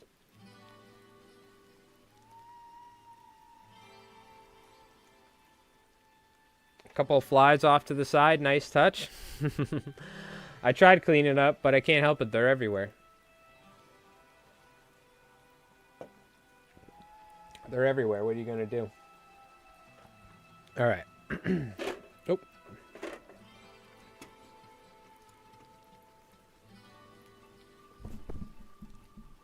Yeah, I got to say, my favorite part of the American units is the mechs. Like, the mechs are sick. I think that's the strong point. And then, of course, the Rift infantry units, like the Paragons or the Fireflies. Oddly enough, like the American power armor dudes don't really interest me because the Paragons are like seem way better and cooler.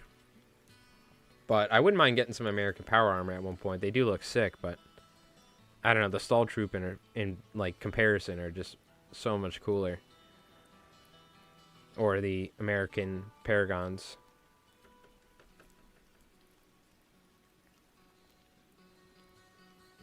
The Ura, I saw that. What I use these 3D printed minis from, I forgot the studio on My Mini Factory, but it's like a Cadian, or it's like a Catachan style squad, but without getting copyrighted, obviously.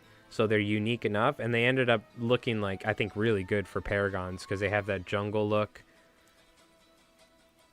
And some of them have like kind of gas mask, but some don't, and they kind of look, they don't look necessarily like Warhammer minis. They look more like what I picture, like maybe Paragons to look like. But I did see War Games Atlantic had some good looking stuff. So here's, I'll let you guys in on a little secret. You want to know the secret that we're going to be doing here? I don't know how quick it's going to happen, and it's probably going to happen over the long stage, and you guys will, if we start streaming this stuff, you'll probably see it happening in the making. But I want to make a Turkish faction. My father's Turkish, and all we have is freaking 5 factions essentially. Now there are like, technically you can play like, for the Axis you could play like what Finland or something like that, or different places. But I want to make a Turkish force and use like maybe some sort of even though they're not Arabic, the Turks obviously, but I want to find some sort of like maybe Ottoman looking miniatures and kind of retrofit them with modern guns or something. So, because I think that could be fun as something like a custom faction, you know what I mean? So that's something that we're thinking about. So we're trying to find like the right miniatures, like the right heads to go with, or the right bodies, and then find different heads and guns and arms. And the right vehicles, you know what I mean, and stuff like that. So we're starting to plan it. I want to put it together, and I want to try and make like a custom faction, essentially. It would be Turkish, because technically the Ottoman Empire didn't exist at that point. Ataturk, you know,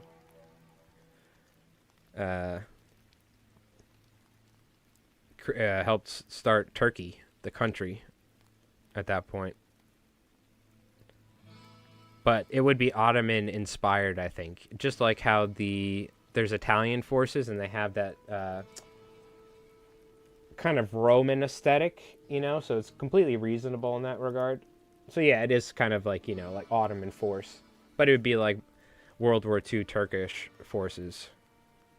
Now, they don't have any official Turkish stuff, because Turkey wasn't even really very active in World War II, but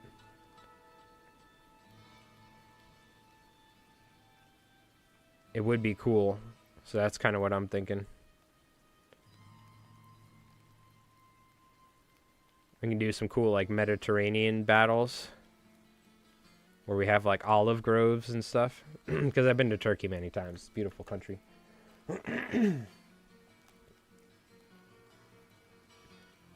Yeah, they did join at the end. They didn't really fight. But now that the rift has opened up and there's vampires and werewolves, first off, vampires. The Turks hate vampires, all right? Vlad the Impaler was drinking Ottomans and Turkish blood, all right? So we hate vampires and the Axis.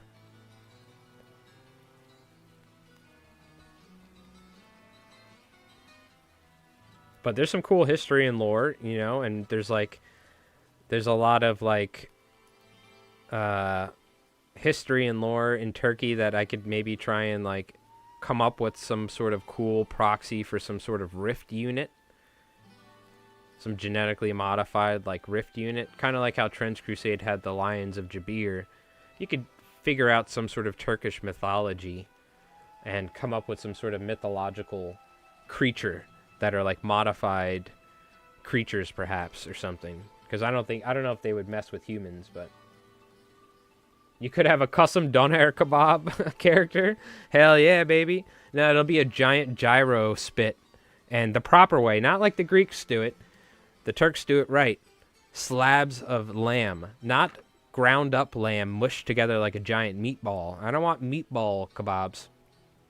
I want doner kebabs with the cuts of lamb, and it'll be a giant doner kebab spit roast thing spinning around on top of like an armored walker. And the guys are like, there's like Turkish chefs cutting the meat off of this thing and like throwing it down to the troops for a morale bonus. Hell yeah. See, now, that sounds like a good idea. Give me the custom gyro walker. I could be like, yeah, it has gyroscope. Get it? It's got hero-scope. No, it's not Greek. Okay, let's get it right. It's Turkish. All right, let's hit these with some rust. King gyros, yeah, exactly. I love it. Love the idea. Oh no, it's the Turkish gyro walker. I could smell it. It smells so good.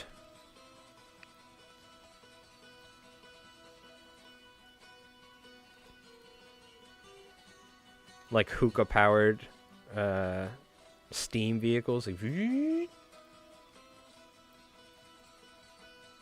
oh man, you go to Turkey.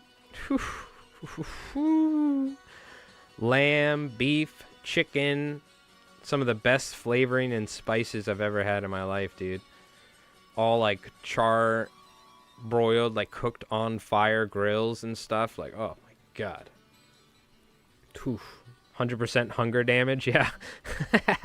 Any sort of Ursus infantry or any sort of Schreckwolfen, particularly Schreckwolfen, they get a -5 to their order checks for their order tests because of the smell of the gyro is wafting through the air. They'll have the gyro cannon. It doesn't do any damage. It just makes everybody hungry and be minus to their order tests. Fire the gyro cannon! Hit them with the doner kebab laser or the doner beam.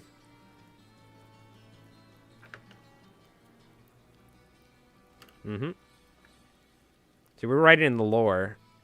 Warlord's gonna actually need to like kind of hit me up and ask for permission, obviously, because they're gonna be like, "Dude, we love it." Me and Rev were joking. We're like, "Dude, we should make a Turkish force, a custom force." And then Rev was joking. He's like, "You know, it'd be funny if we did this." And then Warlord's like, "What the hell are you guys doing? We're releasing the new Turkish miniatures in 3 weeks. You ruined it all." We do a battle report. That would be so funny. I don't think they're doing that, but it was just funny we were talking about. Imagine we do some. Damn it. How did these Mike Rose Dice guys know everything? Because, look, we did a battle report with Rift Juice. Okay? And in the new Europa thing, I'm pretty sure they talk about, like, Rift Juice. So, look, I'm not saying we're writing the Konflikt, lore with our battle reports. They're watching them over there, but, you never know. If there's like a mission where you gotta go get the Rift Juice in the center, now we know. Certified Mike Rolls Dice. Mike Rolls Dice. I ain't rolling dikes.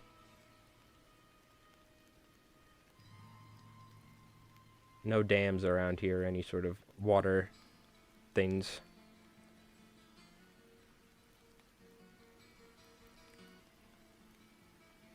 What game are we playing? We're playing Konflikt 47. Here, I'll put it in the chat. I'll put the YouTube channel, Mike Rolls Dice. You can check out. We have, I think, 13 or 14, getting close to 15 battle reports. And the game came out in September, I think it was, right? Some point in September or October the game came out. I think late September, early September. So, I mean, we've been cruising. We've been crushing it. And it's apparently the only thing people want to watch on the channel now, too, so. And we're fine with that. We're having a blast with Konflikt, so. Yeah, check out my rusty Guardian, dude. It's all rusted up. It's all rusted up, Holmes. What I do need to do is I need to take a brush and apply rust inside each scuff. Because there's like cuts where like Ursus infantry attack them or something.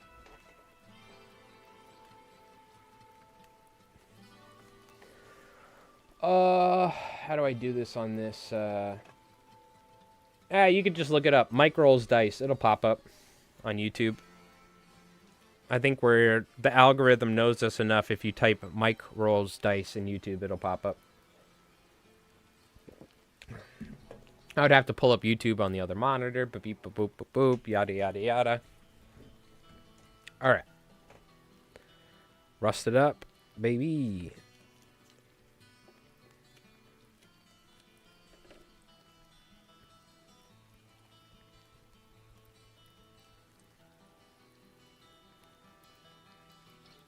Get a little bit more zoomed in. Is that what they mean by gyro stabilizers? Yes, of course. Yeah, you'll see. Mike Rolls Dice. I think we got a nice little thumbnail. Like, I got my own sort of style of thumbnail, because that's very important. Because, of course, like, Tabletop Command Post has his own, or, like, My Ministry of Miniatures, or Ministry of Miniatures, or, like, Mordian from Mordian Glory. It's important to have your own style, so, like, when people click it, or they just see it, they're like, oh, that's a Mike Rolls Dice battle report. So I think I did a pretty good job of, like, getting a specific look to the thumbnails and everything. Because if you don't know anything about YouTube, literally thumbnails are, like, half of the battle in this game. Titles and thumbnails do wonders in this game. We gotta make some more orange. We're out. I didn't know you painted as well. But that's why my channel, that's what my channel is. I airbrush lures and things. Oh, do you? Do you know, his name's Brock? I want to say it's either Brock Fishing or something. What was his name before that, dude? But he airbrushes, and I think he airbrushes legit, like, just straight up paintings. Like, people request, like, a painting of, like, their dog, and he'll paint it. But, he started out airbrushing miniatures, and he used to raid my channel and stuff a bunch. But you should check him out. I think there's maybe a couple other people that airbrush miniatures on Twitch. I'm trying to remember. But that's awesome.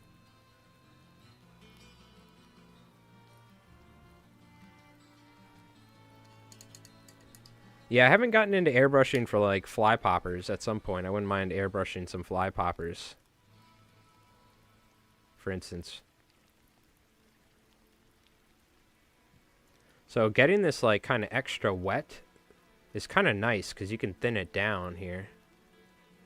So, for instance, these are airbrushed, but I do very minimal airbrushing. I just do, like, base coats pretty much and some basic highlighting, or maybe some, like, really crappy plasma-looking effect. I'm not very happy with that at all. I might need to, like, redo this whole walker, honestly. I still don't know. I've done much better on some Warhammer stuff, but...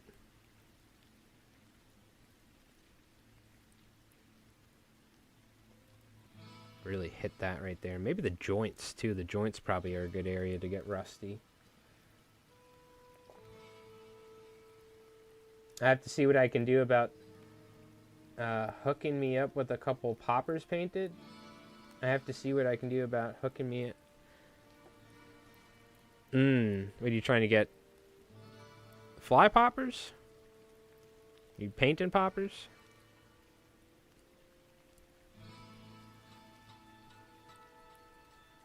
Gotta hit the edges here.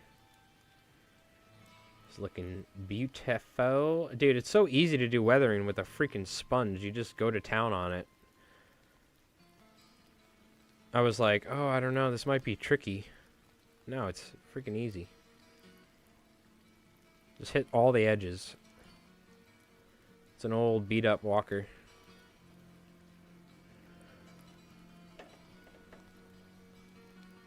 Oh, okay. Yeah. Oh, yeah. Yeah, I'd always be down. Excuse me.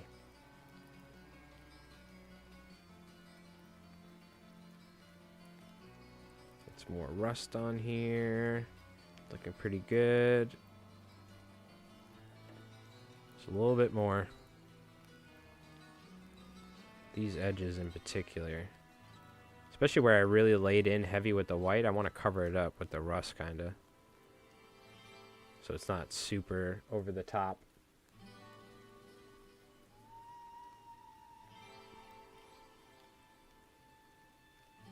After a while, though, it's probably a good idea to replace the sponge, because I think it's starting to get a little, starting to get past its prime here. I also think maybe I should, like, kind of wet it slightly, even though you kind of...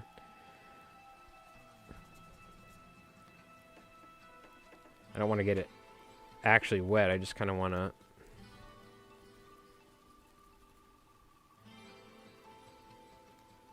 loosen it up kind of a little bit.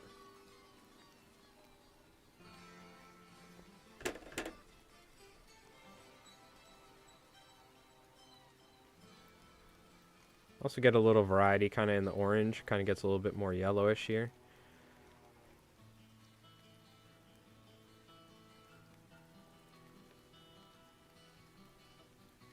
Well, it's crazy how just doing some like weathering like this really kind of just makes it look so much better than if it was just the colors. You know what I mean? Just like the green with a little bit of high, like paint from above.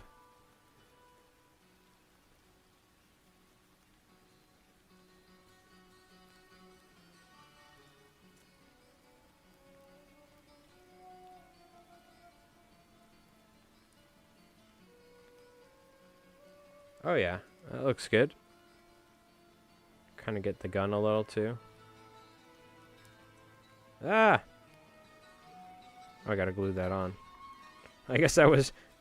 You could see where the layers, the FDM glued it on. That's kind of crazy how it's stuck together like that. That's pretty cool. Yeah, after a while, the sponges get clogged. Yep. Yeah, I can see.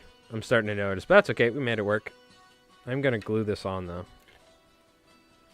It didn't actually... you could see where the layer separated from the FDM printer. That's pretty interesting. Broke off nice and clean, at least. Oh, it'll be even stronger now with some super glue on there.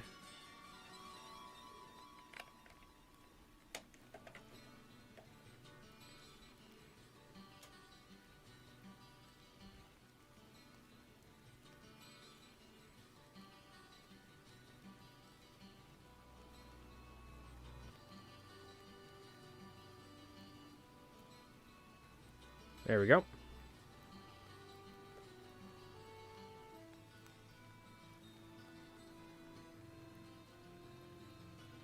Well, this one's pretty worn out. This thing must have fell over the side of the boat in the Pacific somewhere and got some seawater in there. Well, it said we're receiving some buffering issues. Hopefully we're not having any frame drop issues. Do you ever use a black burnt tumble oil wash over the entire thing after you're done? You know, what I would do specifically, Ranzarok,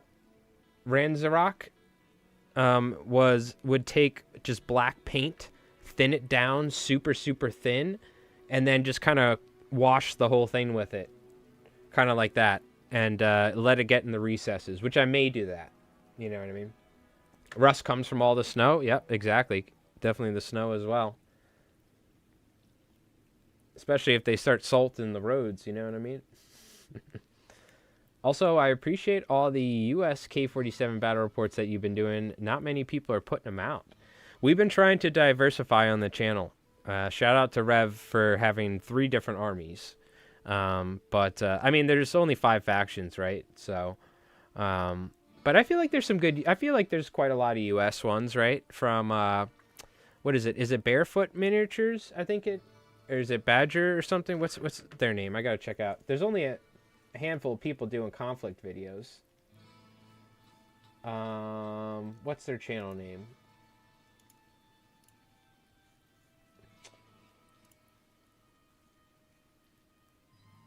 It's Barefoot Miniatures.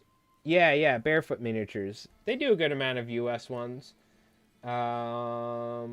Tabletop Command Post, they have a good amount of ones. For sure.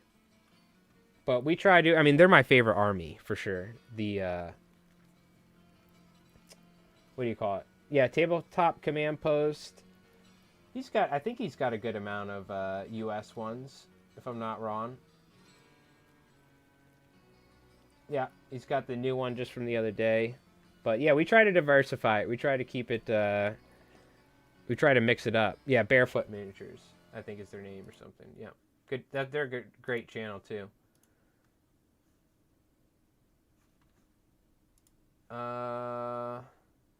Damn, dude, I wish I knew, what was the name of that other Diablo song that I loved, but I just can't remember it.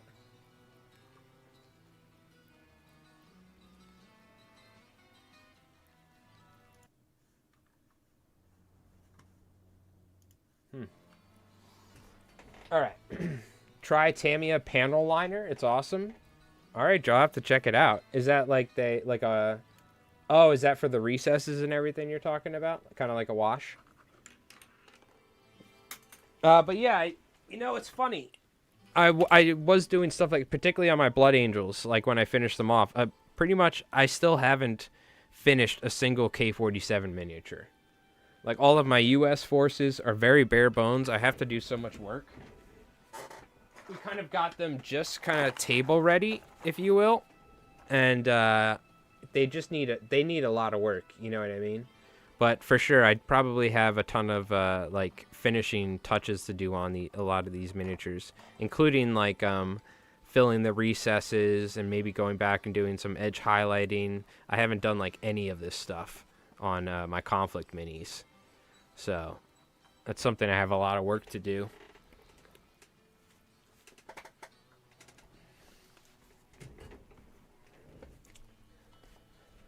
I cut and glued some arms after mirroring to get different poses. It's all right. It worked out great. And once I glue it, it'll be... once it's glued, it's completely fine. So... okay. So these look great. I guess I could also hit the mud skipper if I wanted to. I'm kind of in no rush. Really what I want to do is get these three, because we're going to film another battle report here soon with the Japanese. And little spoiler alert. And I'm going to try out these three walkers in particular. So flamethrowers and machine guns. And machine guns. Right? I think this thing's like just HMGs and autocannons as well. So I don't want to bring like all freaking Tesla units. So, and I'm going to try out some like bolt action units as well, potentially, because some people were asking about that. So maybe we'll do that as well. We could go with some bolt action units. I kind of want to add a little bit more orange to this real quick.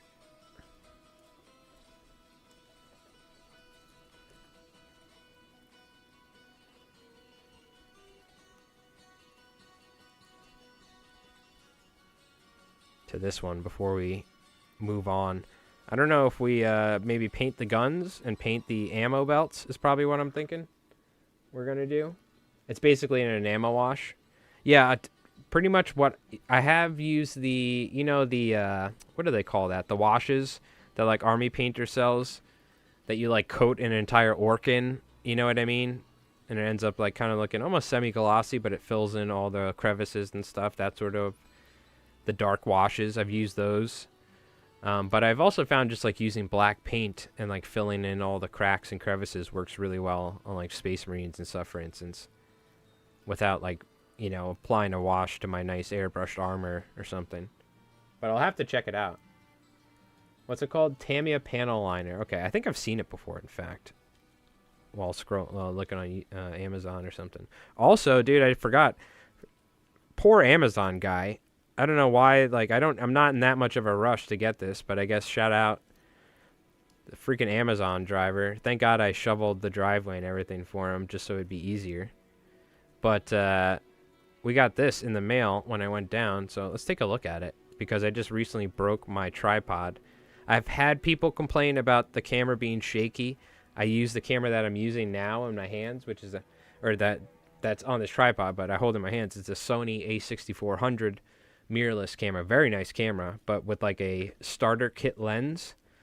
And I also use stabilization software in the editing, but I just have a hard time. It's like, it's tough to keep it perfectly still. So I've been using a tripod, which helps, but it also comes down to my editing and then using it in the editing software to help reduce that, any sort of camera shake. But to help with that, we did just get something, so let's take a look. Because this just came in the mail. And it is relevant to the channel.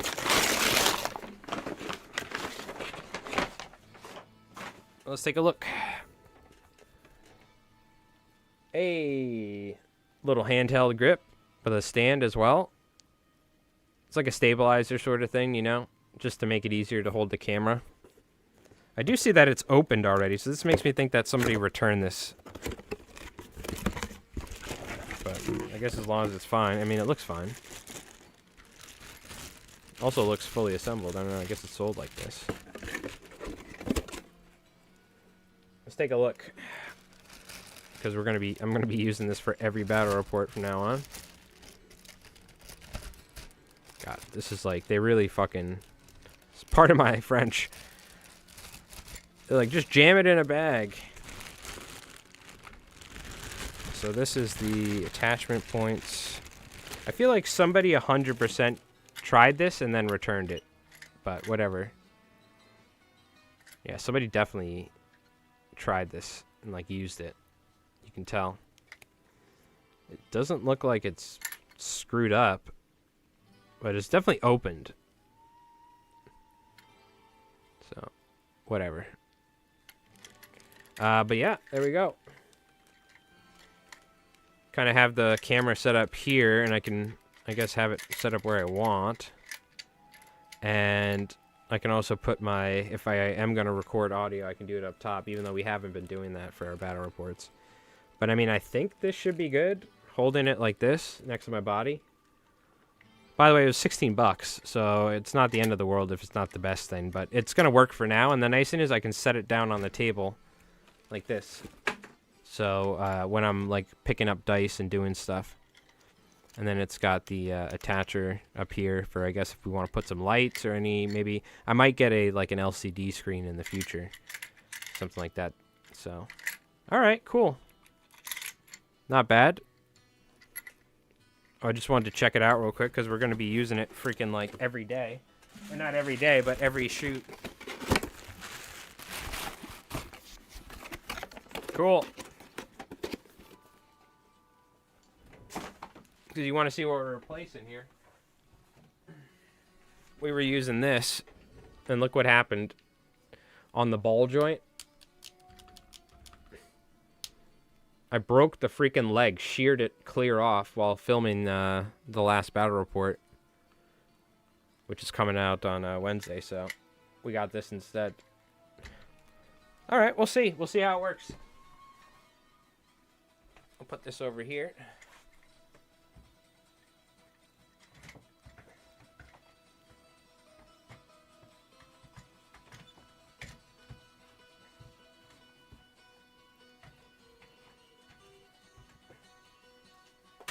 I can get thrown away, the old one. Or maybe I won't throw it away. We could probably use it for something in the future. It's still a two-legged tripod. You could use for something. All right, very nice, very nice. So we got these done, looking good. So all I really want to do is, like, I have some black paint that I want to, obviously, like, I want to hit the ammo belts. I want to hit the guns themselves. But I guess, theoretically, yeah, I want to paint the guns. And maybe some little things.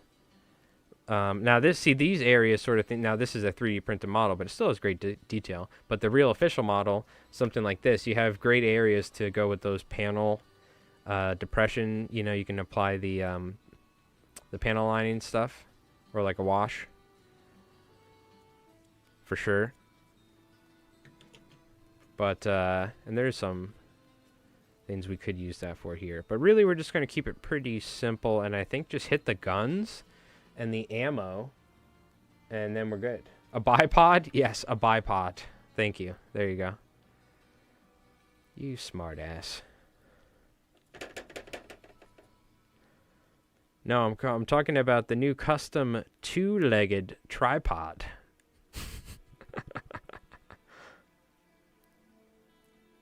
I don't know what this bipod thing is. I don't speak French. I'm talking about a two-legged tripod.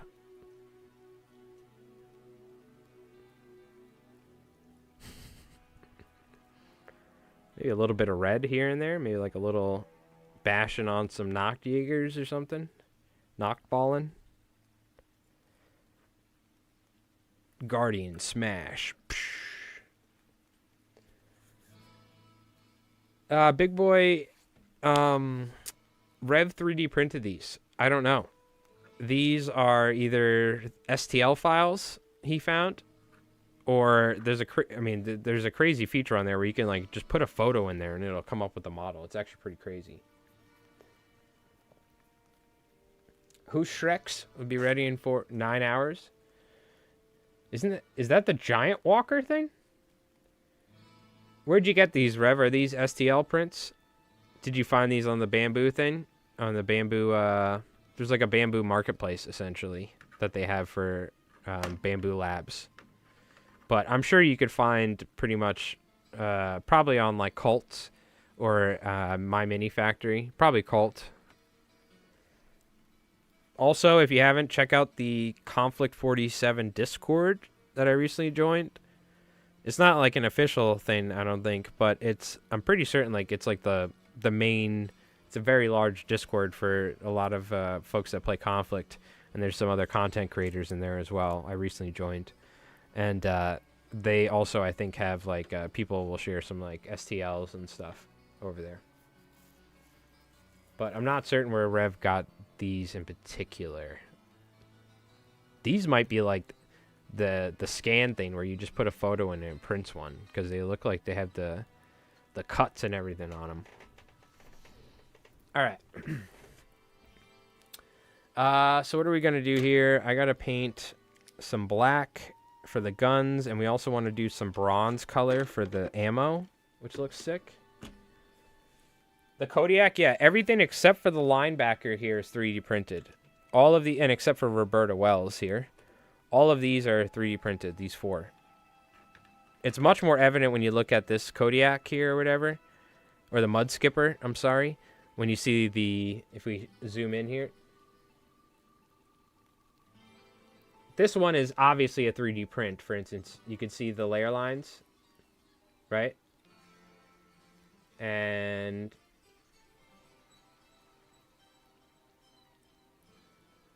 you can see some areas where it's visible. It's amazing that they can even print this. You can print this with an FDM. And you can see around the gun, for instance. But look at the Kodiak, dude. For an FDM printer. I'm going to be honest with you. It would, like, there's no reason for me to be printing on my resin printer when Rev can print this on an FDM printer. Look at the quality. Like, it becomes evident when you, like, look near the bottom. You look underneath. You see that? See the layer lines then? But I gotta say, like, I feel like you won't even need resin printers in the future with these FDM. I mean, you still, but, how do you pronounce it there? Hushrek? Let's take a look. I haven't seen what it looks like. The Kodiak is Maker Lab Picture to 3D. The Mud Skipper is the... Oh, yeah, how do you pronounce... Q... Shikuno or something? Shinuko? Caillou Shinuko or something? Yeah, he's on My Mini Factory. You can find him because I've bought some of his STLs before. He's also in the K47 Discord. So these are the Caillou Shinuko creator that makes STLs. This one here is a photo. There's essentially a program in Bamboo, or I think it's in the Bamboo Labs thing. I could be wrong. It might be something else. And you can give it a photo, and it can generate the file. Rev blew my mind. I didn't even know this existed, dude. I literally did not even know this technology existed. I knew that you could spend a ton of money, and actually physically scan a real miniature 3D and then turn it into an STL. I know that's a real thing. But the fact that you can take a photo of a mech or walker and then put it into software for Bamboo, free as well, or you get a certain amount, and then it can print this, it's like, I seriously cannot believe, like, when he told me that, it blew my mind that you can do that. Like, that is absolutely crazy. I mean, some things will be off, but, I mean, in the future, we'd like to upgrade a lot of these to real Warlord miniatures, you know what I mean? Hopefully, Warlord will work with us in the future and it'll make it a little bit easier. But I would love to have a ton of, to replace a lot of this stuff with, like, or at least add on with real Warlord stuff. Because I do have a ton of real Warlord miniatures, especially a lot of bolt action stuff. But, I mean, dude, this is, like, it's unbelievable, the quality on it. It really blows my mind. So, for now, we're proxying with them. They work good. And there's nothing wrong with having, worst case in the future, we get Warlord miniatures, and then we just have 1,000 mechs, you know? I got into Warhammer 40K 2 months ago and we're printing all my tanks and started printing knights. Hell yeah, dude. I need to check out that picture to 3D. Yeah, I don't know if it works for resin stuff, but maybe it does. I'm not certain. If Rev has any more details, post it. I don't know if it's part of Bamboo because he has the Bamboo A1 FDM printer. I use a Elegoo Mars or Saturn 3, one of those. Not the 4K ones. I got it like 3-4 years ago, but it served me well. I've printed literally 12,000 points of Warhammer by now on that thing, and everything else under the sun. But probably more than 12,000 points of Warhammer. I printed like 6 armies, so probably more, but somewhere around there. All right, so we're gonna paint the guns here. We got this. We're gonna get our bronze or brass or something.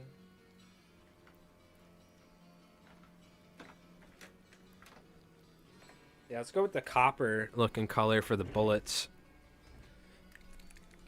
That should be nice. And we got the black for the guns, and then we can hit it with like a silver color if we really want. I also have speed paint we could use.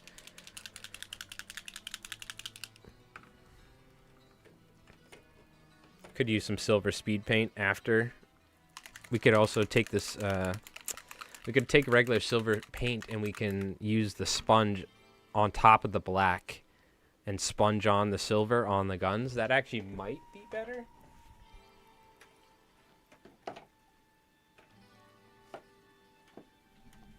Maybe we did that. Maker World or Maker Lab. It gives you an STL.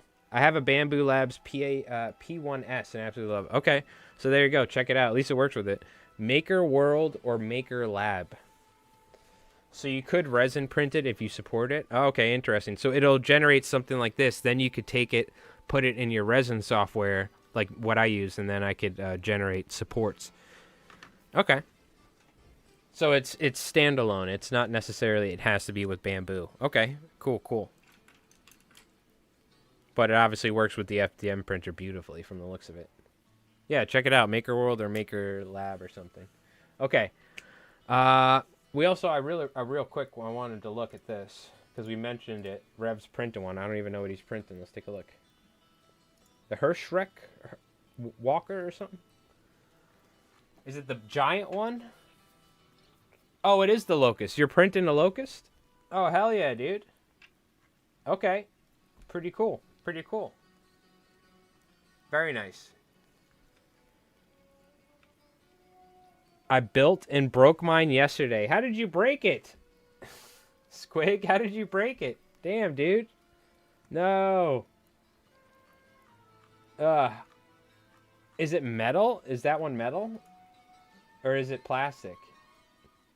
Oh, it's metal resin. So it's a heavy girl. You better watch out. That'll take out your toe. Give you a good clonk on your foot. Okay. We're gonna take a quick little break here. I'll put on my other away video, which I need to mute it. You dropped it? Oh no. Is it? Hopefully we're at least able to. Of course you can glue it together. That's all right. Now you'll give it the real scar and the battle damage. It's resonant metal. I also need to wash my hands off, so I'm just going to go stretch my legs real quick and my back. And we'll come back, we'll paint some guns and chit-chat some more. But it looks like everything's working good with the stream. I need to make some notifications. I got to maybe set up some away videos for when I go hit the hookah lounge real quick. Maybe we'll have some Konflikt stuff with like some compilation of some of the Konflikt videos or something. I don't know. I'll come up with something cool. And also, what's up, 603? Hope you're doing well, dude. I tell you what, Rev, you know what I can do is...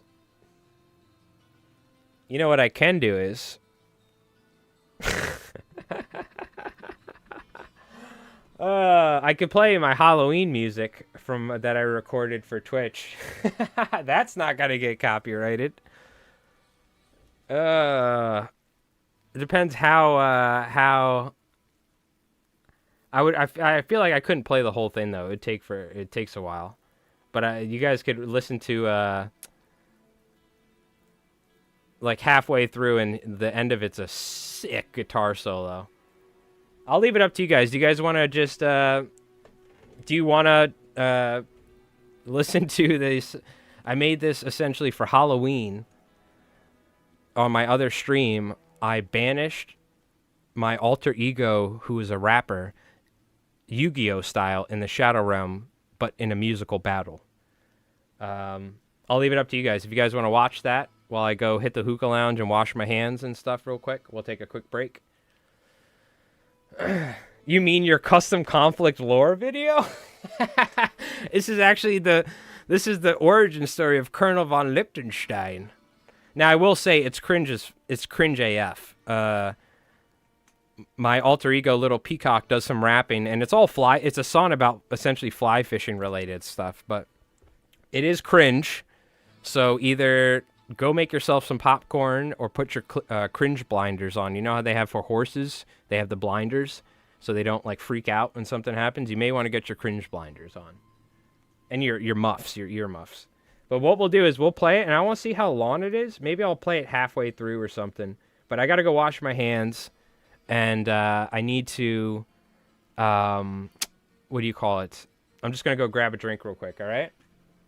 All right.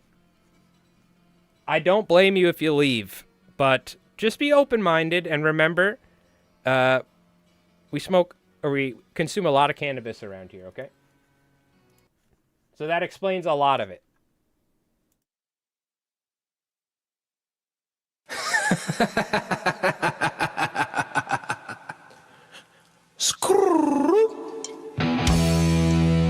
No, it can't be. No. Must be hearing things. What? You were supposed to be dead. I survived. Yeah, well, after you smuggled those damn emu eggs. Forget about the damn emu eggs for once. Well, I got in a lot of shit for that. Don't care. I don't care. I see how it is. I'm here to take your place. Oh, yeah? Yeah. Let's settle it. A musical battle. Mano y mano? Me? LI Flies Mike? Yeah. And you? Me? That's right, you. Oh, me. Little Peacock.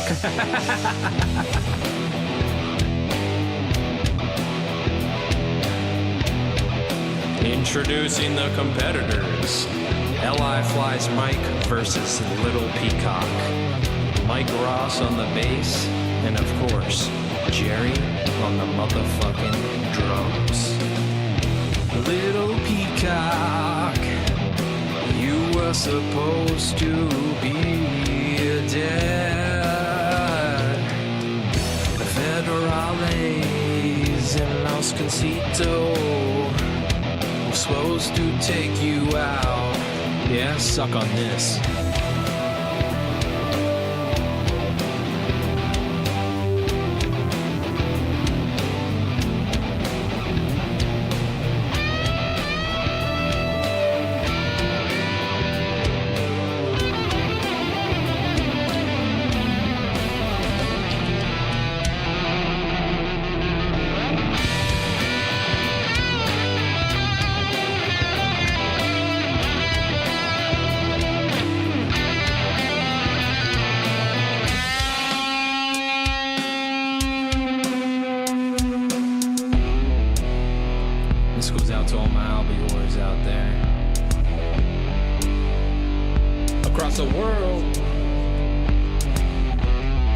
slide in the DMs, girl. You thought get rid of me? Nah. I'm just getting started. You can stop me with all of your might. Hold up, let me crack this Philly just right. Ski mask and Cavassier. Just ask your girl cause we all play. I'm on a mission to conquer this front. In the Porsche, rolling fat blunts. Emu eggs up in the back of the trunk. Fat stacks of the Benjamins, yeah. You hit me up, what do you need? Polar bear, jungle cock, making green. Mop fly, squirmy worm, you chuck a meat. Snag a trout off the reds any week. They say, little P, have you no shame? No, I sold it for a double lemon haze. Damn straight, yeah, you're hearing this right. Little peacock in your face, tearing up the mic. It's a chore, juggling these alley hoes. Texting booty pics across my phone. In the DM, saying she's all alone. I'll be real quick, girl, let me slide in from the back door. But enough about me, you know I'm the shit. Fat cock and all, it's legit. You get one chance before the final hit. So what you got to say, you little bitch? Little peacock, little baby peacock. It's time to banish you, send you back to hell. The federales in Los Concito couldn't finish you off. So why don't you take this tasted lip?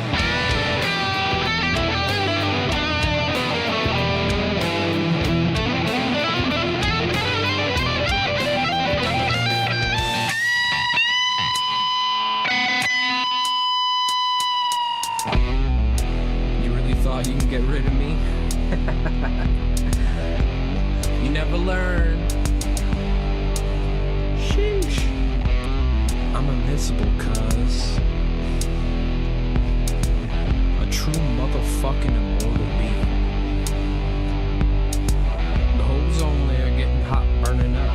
Got these tricks hanging from my nuts. A lyrical flow before I'm singing. My inner power fueled by sticky green. Just metaphysical on molecules in space. And time itself stops as I erase you off this rock we call Earth on this very day. You can go to church, won't work anyway. Now to regain my throne here on Twitch, let me explain the situation real quick. I can see you shaking down the spine. At this time, little foul hooked fish on the line. I'm a tiger shark ready to attack. No way in hell, you're holding me back. Sitting with the blicky up in the trap. A harem of hoes and making that booty clap. You know what, cuz I ain't gonna front. I just feel bad at this point. Beaten up, broken down. L.I. flies Mike, the fly tying clown. Are you ready? It's time for the prophecy to come to light. Alright, Mike Ross. I never asked much of you. Maybe just a fly here or there. But I need your help. I need you to put down that bass guitar, pick up that motherfucking Strat, and let's melt the world's face off. You ready? Let's do it.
Round of applause.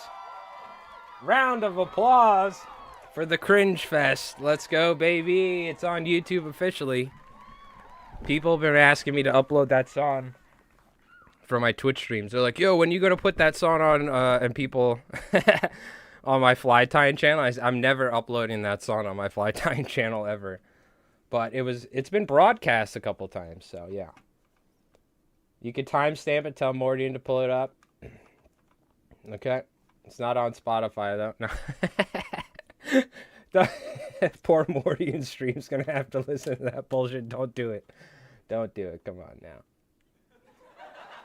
Don't do it. Good time. So you're asking what was I on when I came up with that?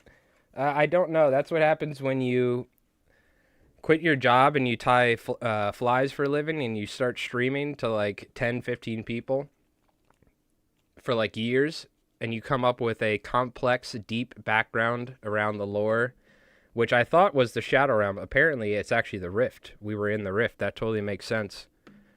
Little Peacock is still in the Rift. And there was a point where he was actually riding a German tank, if you didn't notice. So I think he's actually aligned with the Axis forces. Makes sense. He is a villain. He got caught by the Federales in Mexico coming across the U.S. border smuggling emu eggs to try and start an illegal emu feather operation to sell feathers to fly tyers. But they got him. So that's some of the history and lore of the background of Li Flies, Mike. Anyways, that's what happens when you smoke too much and you have way too much time on your hands. Essentially unemployed fly tyer. Technically employed, but barely.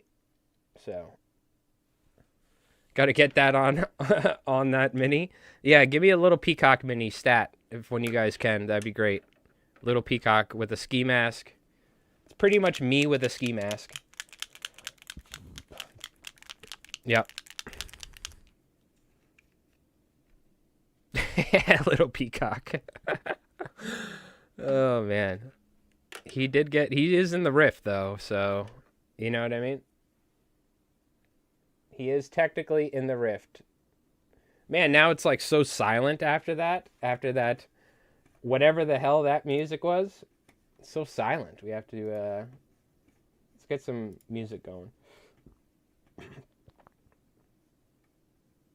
After whatever the hell that was.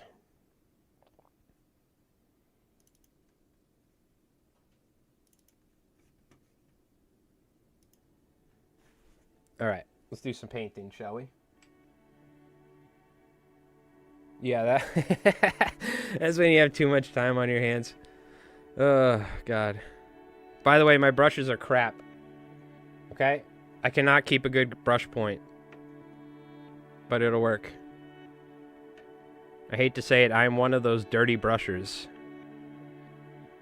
You do not want, if you're like, hey, Mike's coming over here, take my really nice German brush made in Bavaria. Don't give it to me. I'm warning you ahead of time. But it works.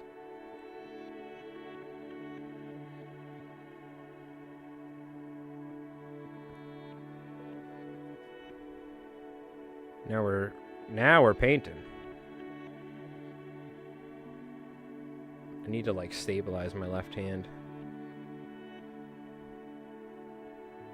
It's 100% getting played on Mordian stream. Well, there goes Mordian. I thought he liked me. You know, you guys are gonna start. People, it'll become like a. They're like, oh God, Mike rolls. That's all they'll think about is that song. And I'll be forever tainted in the tabletop wargaming community. That's fine. I accept my fate. But just let me know so I make sure I'm not watching Mordian stream when you guys play that, because I will die of embarrassment if you do that. 100%. Care to share your thoughts on Trench Crusade as a game and one-page rules? Well, thank you for solidifying it as a game thing. I will point out, as a 3D printer, you know, I am upset with how they've handled it, and I do wish that they would further support 3D printing, and I will say their 3D prints sucked. I've had tons of issues printing their miniatures, so I do wish that they had people that actually fixed their miniatures, because I had the issues with failed prints, particularly if you go back and watch my Trench Crusade battle reports, because there is a couple on the channel. I love Trench Crusade. I think it's a great game. Unfortunately, Rev doesn't like it. He's not super into it, and he's really the only person that I have to film games with. So unless I get someone else that wants to play it, we're probably not going to make too much more Trench Crusade combat or videos. I might make some solo, perhaps. But I love the aesthetic of Trench Crusade. They knocked it out of the park, dude, with that art and all that. And particularly the Iron Sultanate is a Ottoman force. So I have an Ottoman army. It's fantastic. It was everything that I wanted in a war game. And it's a skirmish game. It's what do you call it? It's one, you know, you go, I go, which is fantastic. I love that about one-page rules as well. So if you actually go back and look, we have a ton of one-page rules, and not a ton. We have some one-page rules. I have some old videos that really suck, but that was the game that we started out with, is one-page rules, and I absolutely love one-page rules. I think it's probably one of the best miniature agnostic games out there. And if I teach somebody how to play war games, I'm not going to teach them. I'm not going to say, hey, it's your first game ever, let's play Konflikt. I could, but I'm going to say, let's play one-page rules. Grimdark Future Firefight. It's going to take less than an hour. And, yeah. Yeah, Rev does like one-page rules better, and I will give him merit for that. I think, though, the strong points of Trench Crusade are the lore and the miniatures and the art. And there is some good game mechanics. I do like the blood markers and all that. I think it's a good game. I really do think it's a good game. But I don't really have anyone to play it with. But one-page rules is great. I have a friend, our buddy Garrett, who has a full Dark Angels army that I airbrushed for him, and he's never played with it yet because he refuses to paint. And he has a ton of beautiful Warhammer minis, but he comes and he plays one-page rules. Because he's not like obsessed with miniatures like we all are, and wargaming. He'd rather go, you know, play some video, and there's nothing wrong with that. He'd rather go play some Warcraft or something. So he only wants to play, if he comes over, he wants to play for like an hour. He doesn't want to play for 5 hours, play a game of Warhammer, or play for 3 hours a game of Konflikt. So one-page rules is great for that. 250 points.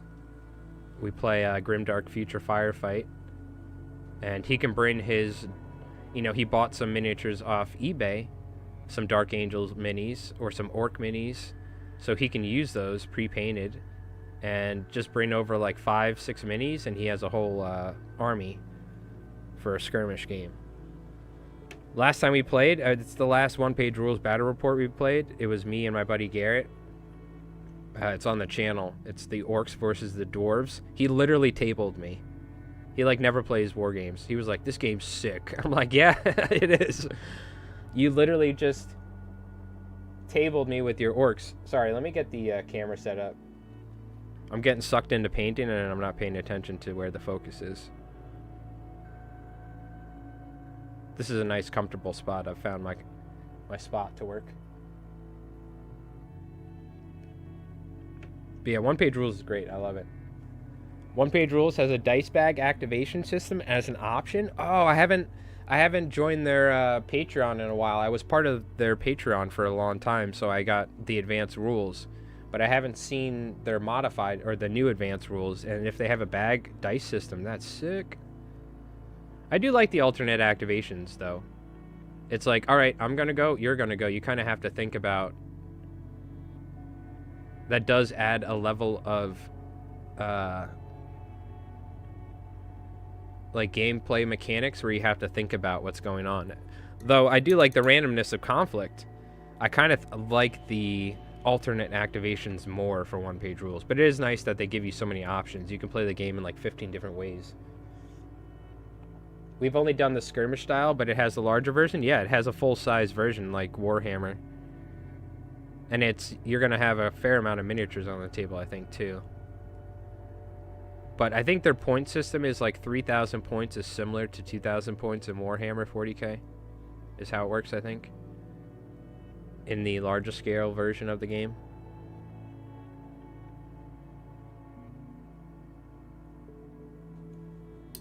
Yeah, we haven't done that yet. We could also do the fantasy one, too.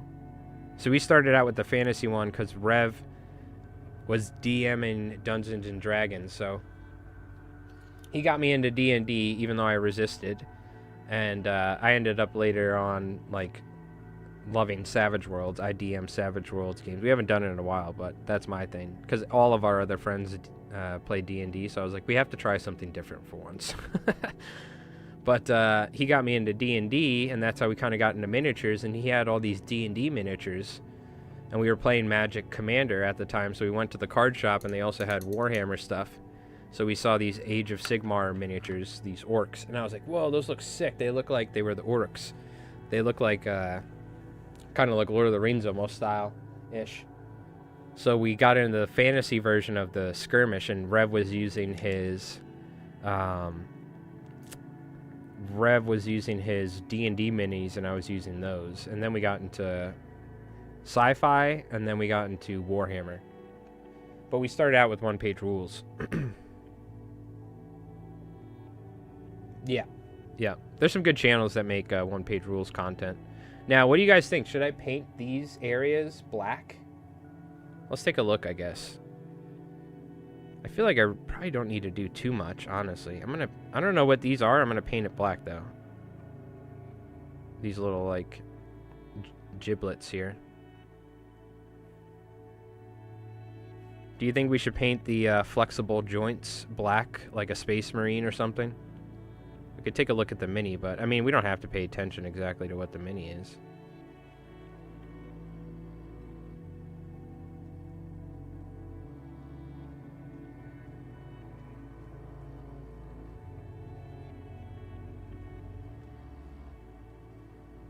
Because we did all this nice weathering, and a lot of the mechs, they have just like a standard, I mean, it's like a tank, right? It's not like they're like 15 different colors like it's a Warhammer mini, but... Shout out to the spider riding goblins, that damn spider riding goblins. Damn you!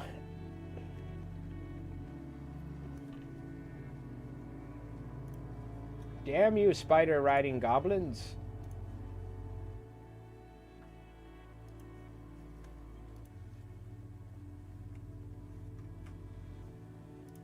Let's take a look. It's probably in the version you have. I don't think so. I've like read that thing 15 times over. This was like 2-3 years ago that I got the advanced rules. Maybe not 2-3 years ago, but like a year and a half ago, 2 years ago.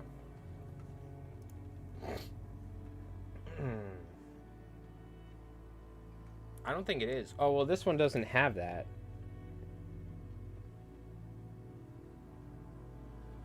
I think we just leave it the way it is. I mean... So this is obviously, this is a 3D print that was designed by... Oh my god, I'm going to have to learn how to pronounce their name too, because we're going to be using their miniatures a lot. But this is different, obviously, with the back leg sections. But this is what I'm talking about. You know how, like, there's the flexible area in between a Space Marine's armor and stuff? What do you think? Should we paint that black? Should we just leave it the way it is? Should we go metallic? Because it is, like... Maybe we just leave it the way it is so it's less obvious that it's, like... such a, different, you know, it's a proxy, but it's, like, we don't want it to be, like, where it's super, super different. I don't know. I'm gonna leave it up to you guys. What do you think? Epic miniatures. Yeah. Should we paint this section black here? These grooved areas. We could hit it with like just a thinned out black, like a wash type thing. Let's do that. That actually sounds like a good in between.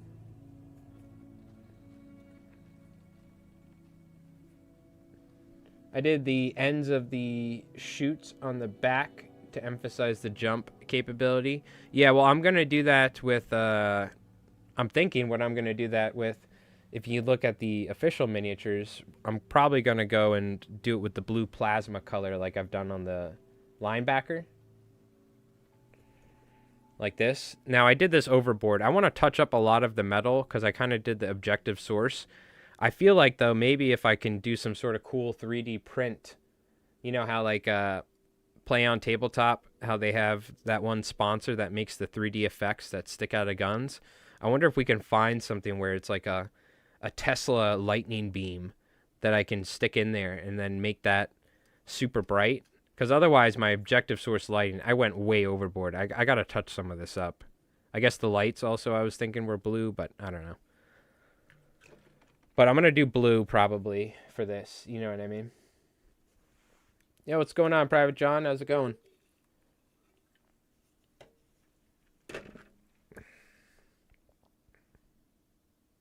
Yeah, maybe we do like a little thinned out black.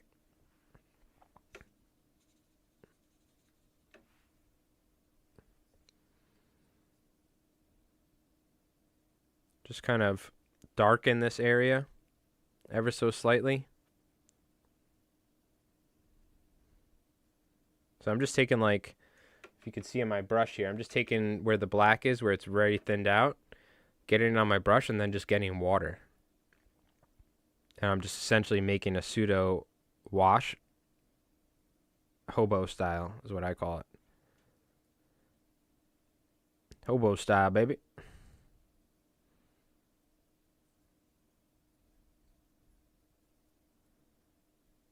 It's not strong at all. You can obviously make it a little stronger if you want.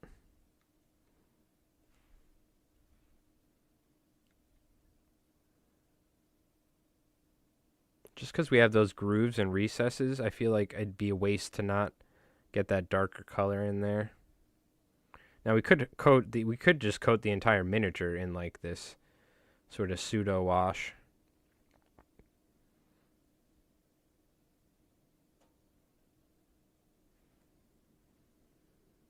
Just add some bent wire around the coil. Ooh.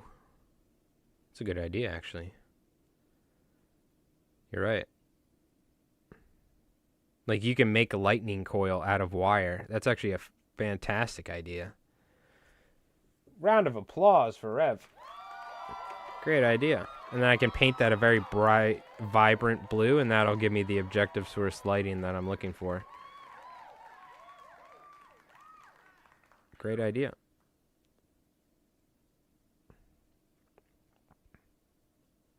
I guess on this miniature, it's kind of like a ball joint socket sort of setup on these walkers.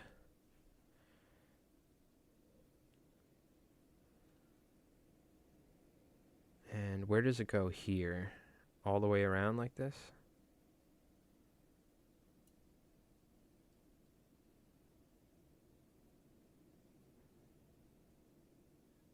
Kyushu Kuno Miniatures? Is that their name? Epic Miniatures? They're the ones you said designed this one, Rev? Get some tunes going in a sec. Hold on.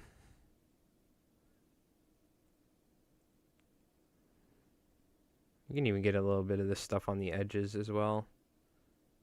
Just kind of dirty it up. And what we should do is, we were talking about it, but you kind of can.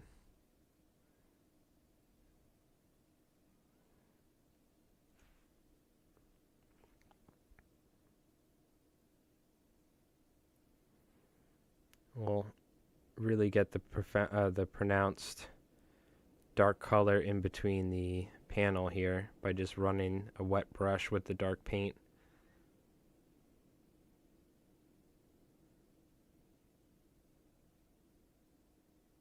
This is what I was talking about. This is what I use for like the paneling. I just like use a watered down strong black paint, you know. We can even go into like these sections where like the cuts are and stuff. These little depressions, bullet holes. Choo. Because they would be shaded areas. Oh, this is like a jump walker, so maybe we actually want to do like the plasma color right there. Yeah, whatever I did to this leg area, it wasn't very good. Maybe I want to use a real wash where the leg area is. There's also this defined area here in the back, we could do it. Deadly Print has STL files for weapon effects, including lightning arcs. Ooh, okay, interesting. Maybe I'll take a look then. I do like the DIY sound of using like the metal, but you're right. It is Deadly Print Studios, and they do have lightning. Okay, cool.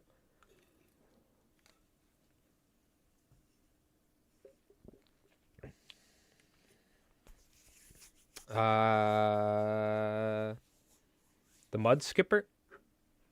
Oh, he did the Mud Skipper. Ooh, okay, gotcha. Oh, that makes sense. Yes. Okay, this is Epic Miniatures, is what you're saying. Okay, cool. These look fantastic. These are fantastic prints. I bet you could probably throw these in a resin printer as well, and they'll come out really good. You won't get a lot of the mold lines. Okay. Well, let me get a little music going, and we'll paint the guns on the other one. And these are looking pretty good. What I'll do is, I mean, I could take white paint right now and do it, but I kind of want to do it with the airbrush. So I do get a very slight objective, but this is going to be tricky with the airbrush. Maybe we just do it right now, or we'll do it at the end here before we finish the stream. The plasma color on the jump packs. But we'll paint this one, but let me just get some music going.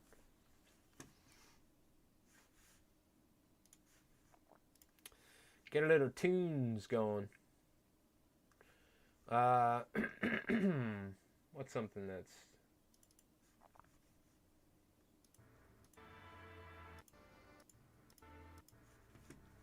A lot of these are what I use for the battle reports. They're like just ambient songs. It's really what's the longest songs I could find for free that YouTube through their creator thing. And that sounds somewhat decent, so... fit the Konflikt universe, if you will. Alright, let's paint this, everything that's black real quick. And then we can... we should probably do the lights. And we'll do the lights a different color, maybe like a yellowish color or something, or I don't know. And we'll do the jump pack section with the plasma.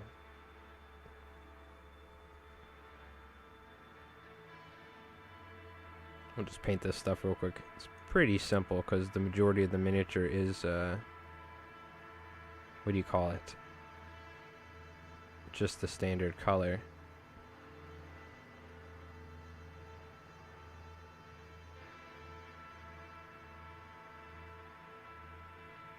Gotta wet this brush.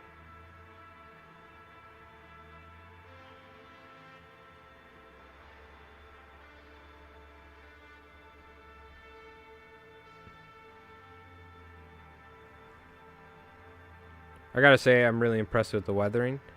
I like it. It was simple. It was easy to do. It came out pretty decent, in my opinion. Enough to where so I want to go and weather the all my other vehicles. So I'll have to do that at some point. Because I do like the kind of grim look. Like these are like, you know, you're going to use these vehicles and you're going to keep fixing them. They're not giving them a paint job every time they get damaged. You know what I mean? These are working military vehicles. You can look at a lot of modern day combat stuff where there is a lot of modern day combat stuff with tanks and vehicles, and they're beat up looking things. They're not pretty looking. Especially when you're fighting a conventional war, when it's equal power on both sides, and it's not just a insurgent war or something, you know? I'm sure in even that sort of warfare, like we've had in the past, vehicles obviously still get destroyed and beat up and all that, but imagine in a war where the opposing force has like equal firepower in terms of weaponry. These things are going to have all sorts of crazy battle scars, I'm certain.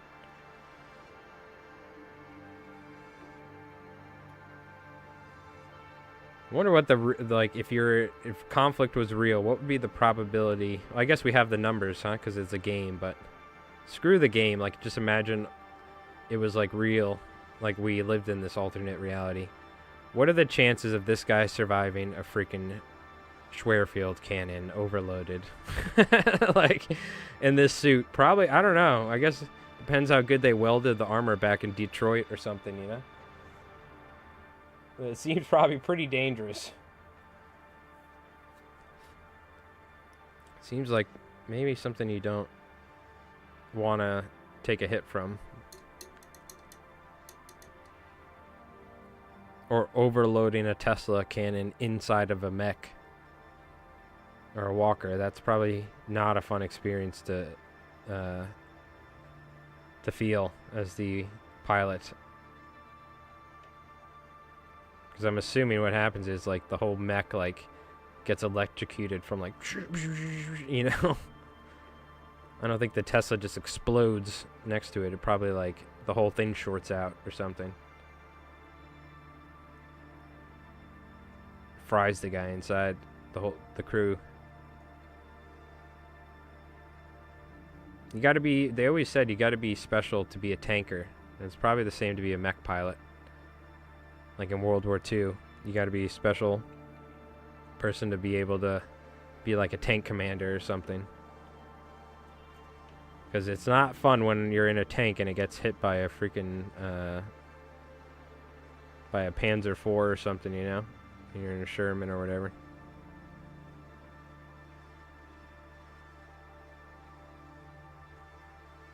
Dude, nowadays, too, modern day tank warfare, they have crazy warheads to where, or crazy tank shells, and the spalling that happens inside, like the amount of shrapnel that gets dispersed inside of a tank,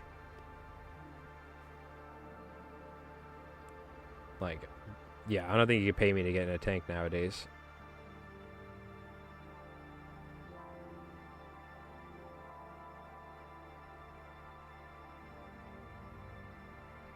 But yeah, crazy. And now you're in a tank, but with legs. And that's a walker. Because that's what these are. They're essentially... It's not like they just revolutionized armor overnight. They're probably using the same sort of metallurgy as they are for tanks and stuff like that, I would imagine. Oh, not to mention with drones now? Don't even tell me about it, dude. Holy. I don't obviously, I'm not going to get into politics and everything. But I have been following, you know, the war in Ukraine since like 2014, because I remember Vice was covering it a lot. And just seeing the evolution of modern day warfare is absolutely terrifying. Like, whoa, we don't got to get into it, but like, thank God, like playing Konflikt, it's much, like it seems bad, like the Ursus and stuff. No, I think the real horrifying thing is having a freaking FPV drone with a RPG warhead flying at you. It's a lot more accurate than a Daughters of the Motherland sitting still and hitting on fours. You know? Absolutely terrifying stuff. Crazy. Crazy. Luckily, we're in Konflikt, we're in the past, so we don't have to worry about drones. Because otherwise, what the metagame of modern Konflikt, obviously they would have drones. It would be all drones. All of this stuff would be useless. Because you could have a little drone fly into it. You could have 3 drones hit it in weak points, and there you go, it's done. But thank God for the Rift. Whenever Rev is like, no, that's not how that works, because it works like this, I said, the Rift. How do you think, why? Rev's like, they wouldn't put a well there, because the well, you don't put a well next to the river. And I'm like, yeah, but what, the Rift, bro? What if it hardened the bedrock? Okay? We can just say anything because of the Rift. Thank God. Anything where somebody's like, that's not how that works. Yeah, it does, the Rift, alright? There's freaking werewolves. Vampires. Okay? And FDR went through the Rift or something and came out like Arnold Schwarzenegger. So don't tell me, we can do whatever we want. You know what I mean? Fingers crossed, no drone tech. Yeah, if there's drone tech, good luck. All of this heavy armor is useless. And all the infantry will be in a bunker with netting around it. But, hey, luckily, Rift. So you know what? They have freaking Tesla Arc anti-drone technology in the future. And the Russians or the Soviets, I should say, with the hard boss cannons, just shoot the drones out of the sky. So they're just blasting like Russian hard boss and like hanging out drinking vodka. So there's like, unfortunately, none of the Soviet troops can ever sleep because there's just a continual barrage of hard boss around every fortified position on the front line. But at least no drone can get through. Though the attrition rate on soldiers is so high because they all go crazy. And they're all partying the whole time, like wearing Adidas. Like, oh, the hard boss 24/7. The commissars like constantly executing them. They can never get anything done. They're all like partying and drinking, listening to the hard boss. Damn it, it's so effective against drones, but they won't stop dancing. Little Peacock beats FDR in a straight up fight. Look, alright. We can't give Little Peacock that much power. If you will it into existence, it will happen. So we don't, alright? He's my arch nemesis. He's evil. Okay? Should have never brought it up. Now he's gonna work himself into this universe as well. He's somehow he's like that Spider-Man, how they have all sorts of Spider-Mans. It's like the multiverse. He's getting himself into all of my different points and aspects of my life. He's taking over. One day I'll wake up as Little Peacock.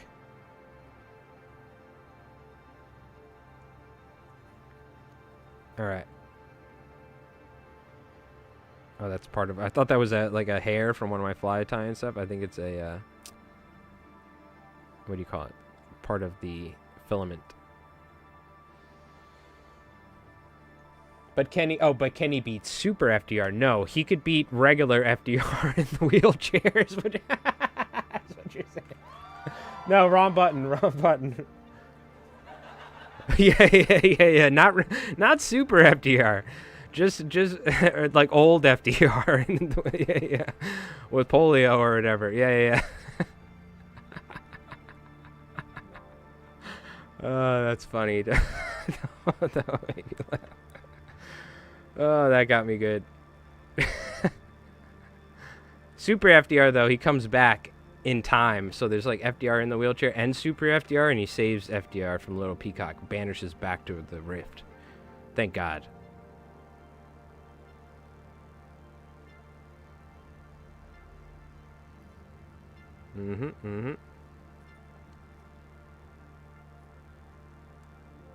Little Peacock stole FDR's body in the rift, and that's how he escaped. No. He's kind of like, it's like, you know how in Warhammer, how there's like, how like chaos and stuff, and like Fulgrim got sucked away by the demon, he's off somewhere, but his consciousness is still there. That's what's going on with Little Peacock, but with the bad part of the rift. FDR went into the good part. He went into where Little Nicky, where he goes to heaven, all right? And he was hanging out with, what's that guy's name from the golf movie? Chubbs. He was hanging out with Chubbs and, like, Abraham Lincoln or something up there, or whatever. And his mom, who was an angel. That's what FDR was doing up there.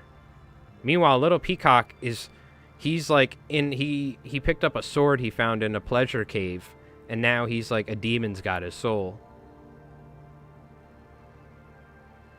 In the rift, in Konflikt, and in fly fishing or something. I don't know.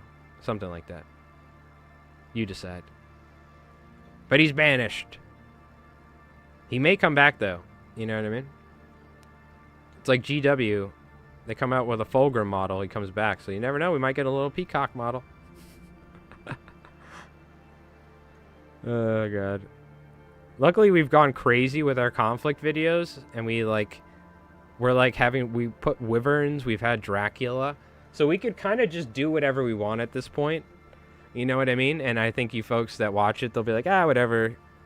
Silly old Mike with his crazy narratives. You know what I mean? I think we can get away with just about anything, so. Now maybe inserting that music video into the middle of the battle report when Little Peacock shows up. I don't think I'll ever do that, but that might be pushing it, but. All right. This, I mean, that's pretty much it. That's all we really got to do with a walker like this. Let's get a close-up.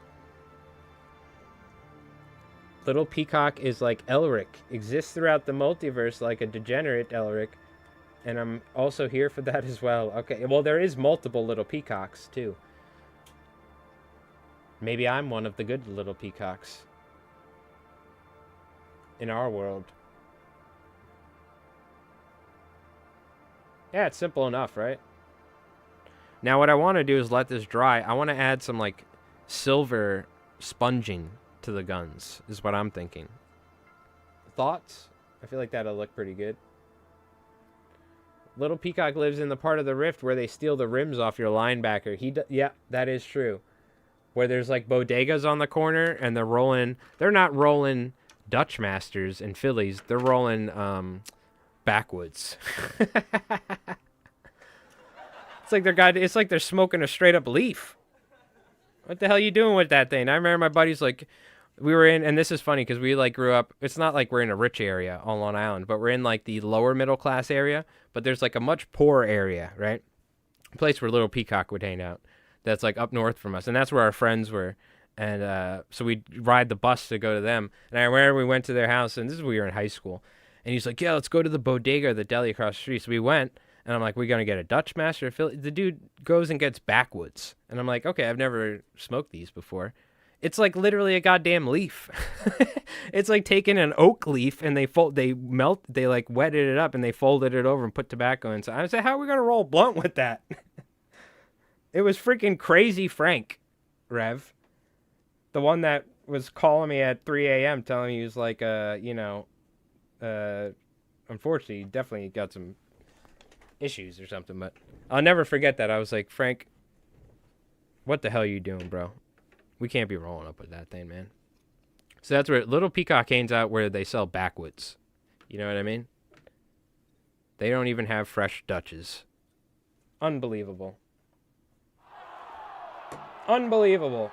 Yeah, it's worse. It's like bark. Yeah, it is like bark. It is like they peeled birch bark off the tree, spray painted it brown, and then put tobacco inside. Yeah. You're like trying to roll it up. You're like, it's like sopping wet in saliva, like trying to get it to not crack. Like, dude, what are we doing here, bro? You're smoking the outer leaf of a Dutch right now, is what you're doing.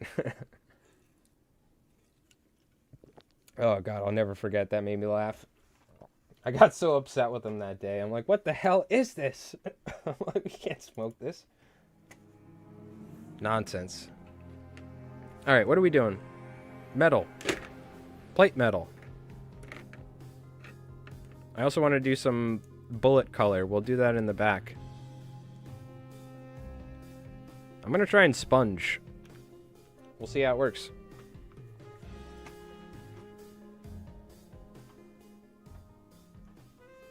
Let me see. Can I not, like, play this? Can I play some of this stuff as a playlist? Like, what's going on here, Windows? Can I do this? Like, what are we talking about here? I can't, like, do a playlist or something with Media Player for my File Explorer? It's garbage. What are we talking about here? I don't want to listen to that. What else can we listen to? Give me a sec. Good times, good times.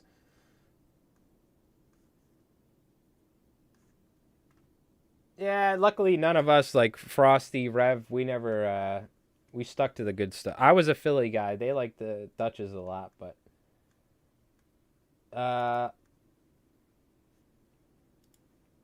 what am I looking for? This. Parsec, yeah, that's what it is. We got some funky tunes on this one. But I wish I could do like a playlist. I don't understand. Windows 11, I'm not a fan of Windows 11. Not a fan of it, dude.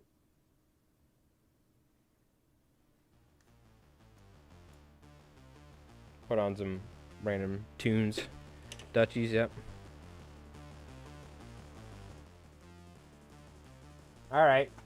None is working. Stick to the damn ambient music, I guess. Boo! Every 3 minutes. Okay. Silver, and we're sponging. Yes. That is what we are doing.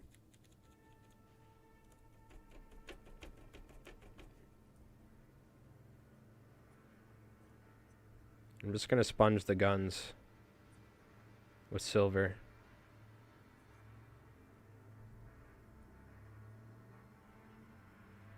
Maybe some of this stuff. Let me flip this around. We got to go to a fresh piece of the... Alright, let's just grab a fresh piece of foam. Tell you what, I haven't done a magic draft in a couple days. I'm going to have to do a premiere draft after this. Dude, I tried doing dailies on Magic yesterday. I couldn't get I think I got 1 win. I couldn't get 4 wins for the life of me on standard. I hate when they don't have the jump in with like Final Fantasy and stuff. I hate having to play standard, dude. I wish I could just draft, but I gotta earn them coins somehow. But I do have some draft tokens left over, so I'm going to do a premiere draft. I have a ton of gems too, but I've been saving my gems. But I'm going to start using them here soon. Because I don't know. I'm going to save some. I don't see myself playing a lot of Ninja Turtles or whatever that's coming out here in the future. But I don't know. You never know.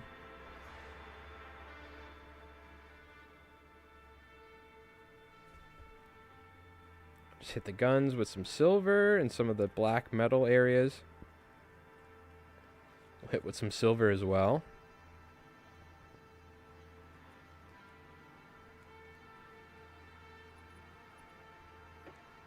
And, oop, I forgot the handles. There's these little handles here. Hit those as well.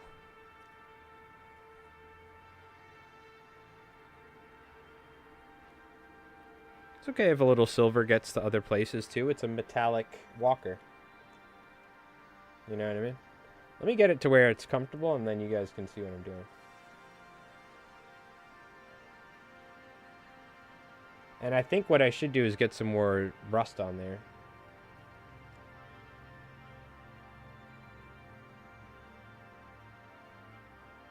You know what this guy needs? Oh, googly eyes, dude. We should put some googly eyes on there, Mall Dropper. Sheesh. Now you're talking. Now you are talking. The meme continues. That's a good thing about googly eyes, though. You can just put them on anything, so that joke will work all the time. It'll never go out of style. You're like, go to a funeral. It's like someone's dead grandmother. You're like, you know what you could do there?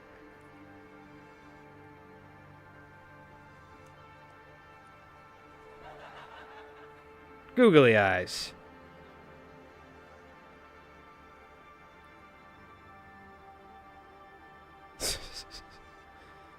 Hey, bro, wow, that was really taking over the line, buddy. I don't know about that, but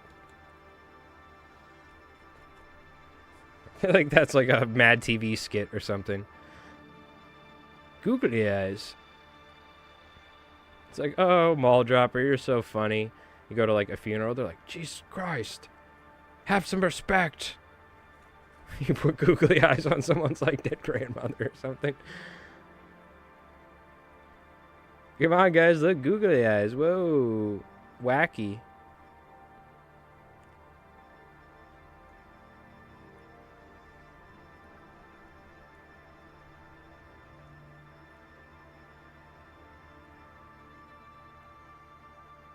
Googly eyes.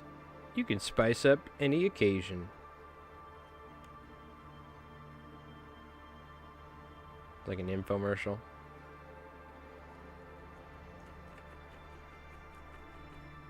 Yeah, you can just play a Ninja Turtles on NES. There you go. Demir Control on NES, Ninja Turtles.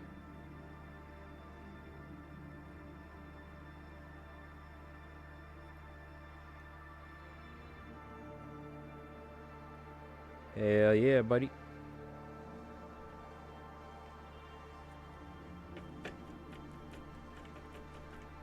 I love sponging miniatures. It's fantastic.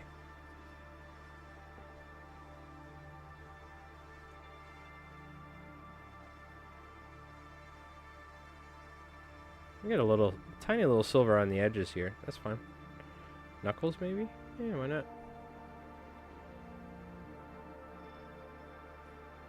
Okay. Looking pretty good.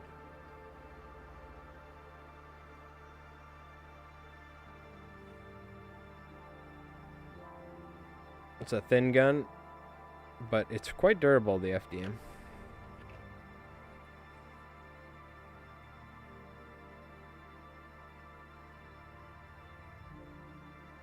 Damn, these came out really good.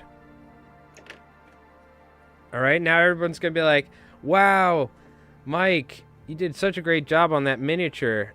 And nobody will say anything about Rev's painting. Woohoo! Next battle report, everyone's like, wow, Rev, your minis look great. And you did a good job with the video, Mike. I'm like, damn it!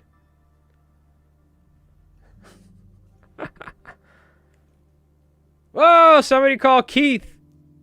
Well, Keith doesn't know about this YouTube channel. But somebody call Keith. We did it, ladies and gentlemen. We hit the 3-hour mark.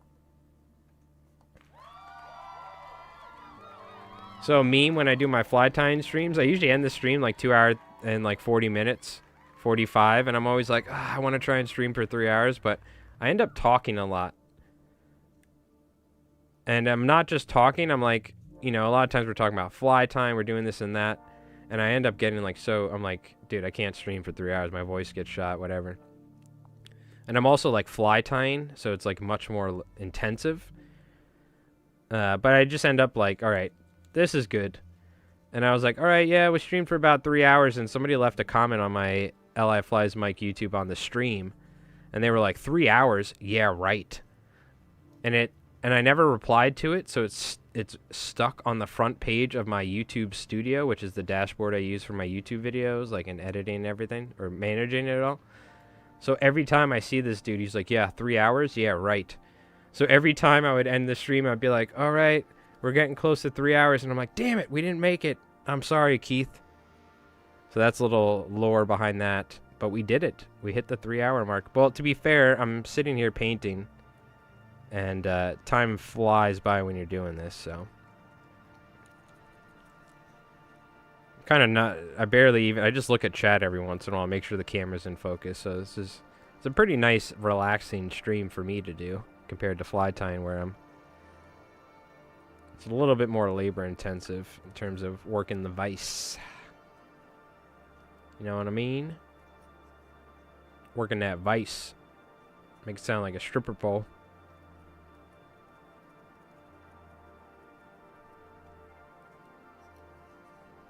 But, I mean, 3 hours to paint 3 mechs. I mean, we pretty much painted 3 mechs, right? We got to do some touching up here and there, or add some little additional colors, I think, and maybe, like, symbols. Like, we could have some, like, numbers. But, yeah, how is the painting less messy? The only messy part is this. But fly tying, literally, after a fly tying stream, I need to vacuum my entire room. We are going to paint, though, with some copper. I do want to hit the bullets with some copper, and then maybe paint the heads a slightly different color, so it actually looks like real bullets. I like that, because we saw that on Warlord. Oh, I didn't shake this at all, apparently.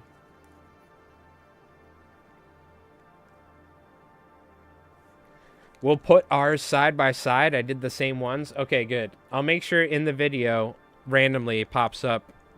I'll be like, hey, by the way, you guys got to vote and say who's the better miniatures. And remember, I will remember your usernames. Okay? And I can delete your comments. No. It was just funny. I say that, like, people mention I painted my miniatures well and not Rev. Because all the battle reports we've been doing, everyone's like, man, Rev's doing such a great job with this painting. And nobody said anything about me because they all look like crap because I've barely put any time into it because I've been so busy with the editing side of things, right? Meanwhile, Rev's doing all the hobbying stuff, so his miniatures are looking sick. He's been, like, painting everything to top notch. Meanwhile, me, I've just been getting them, like, a couple colors for tabletop. And I'm like, damn it! This is bullshit. So that's where the meme of that comes from. I don't really care. Rev does a great job painting.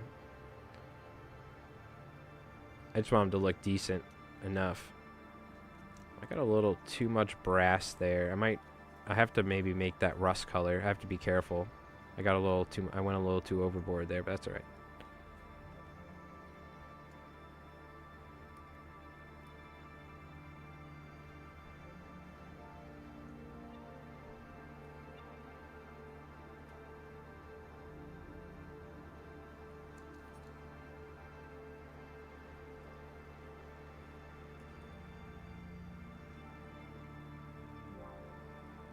Okay.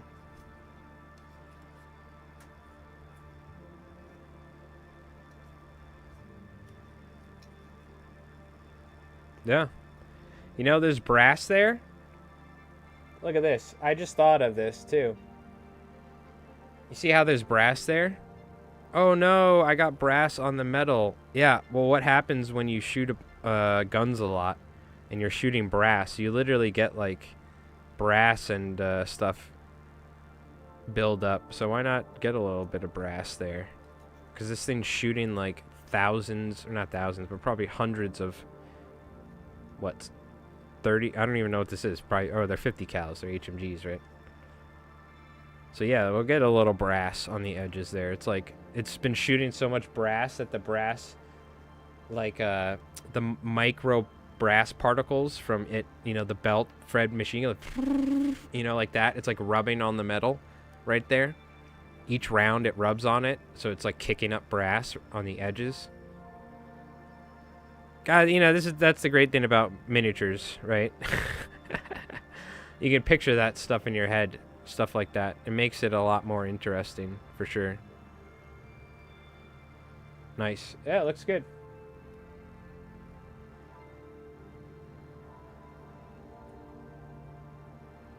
And should I paint the tips of the bullets slightly different color? I was thinking about it, but... Oh, we'll paint it black. Armor piercing.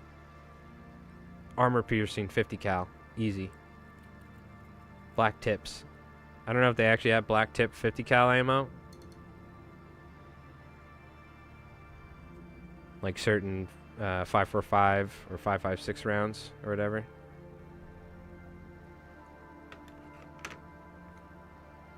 You could paint them green. Oh, maybe green's cool. We'll go tracers. Hold on.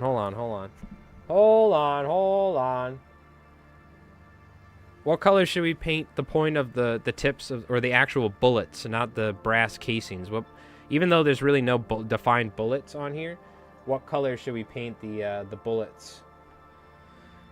Orange or red, right? Isn't that a tracer? And isn't green tracer, I think, potentially? Oh, no, green tips are... No, green tips are tracer, right? Red tips on like 5.56 are incendiary or something? You think silver, just regular silver? We could paint them silver. Let's do a test.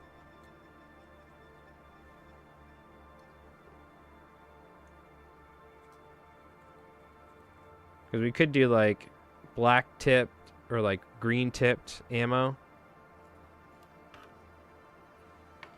Silver, red, and green. Maybe we keep it simple with silver? Let's try. I guess let's try a couple out. Let's see what they look like.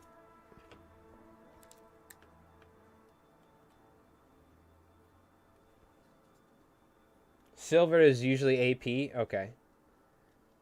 Or it could be the lore, at least. Well, I know in some Russian ammunition with 5.45, I believe the armor-piercing rounds are black-tipped. I know with like certain like 9x9 or 9x39, But like for instance, speaking of Ukraine, I've seen some like footage of them like finding Russian mags, and there's you could see the like a black tip on them, and they were mentioning they were APs. But I know in the U.S. we do it differently. I have shot some Tracer 5.56, and I think it was red tipped or whatever before at the range.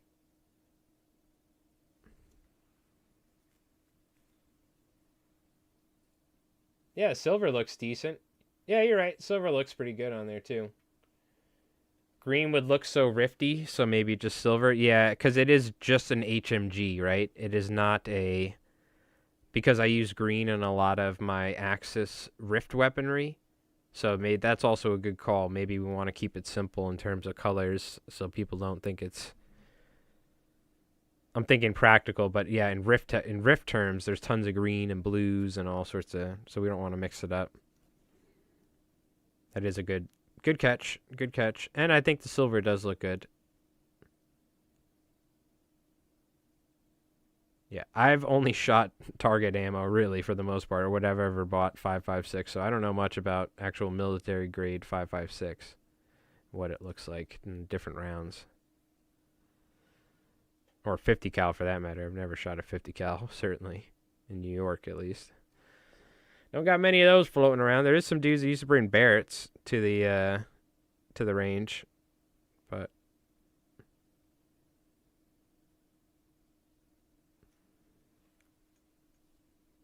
yeah, it looks good. I like it. Should I paint these ends silver too, like where the brass was rimmed or something? Like just the edges, or should we keep it simple? Because I know technically the brass would still be visible like that, but should I do like the edge of the bullets here with a slight silver? Potentially? Maybe like this?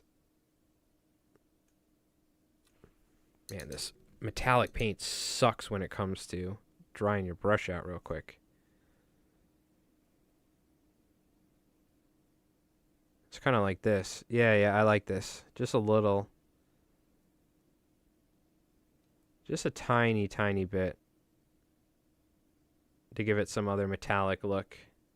Right on the edge.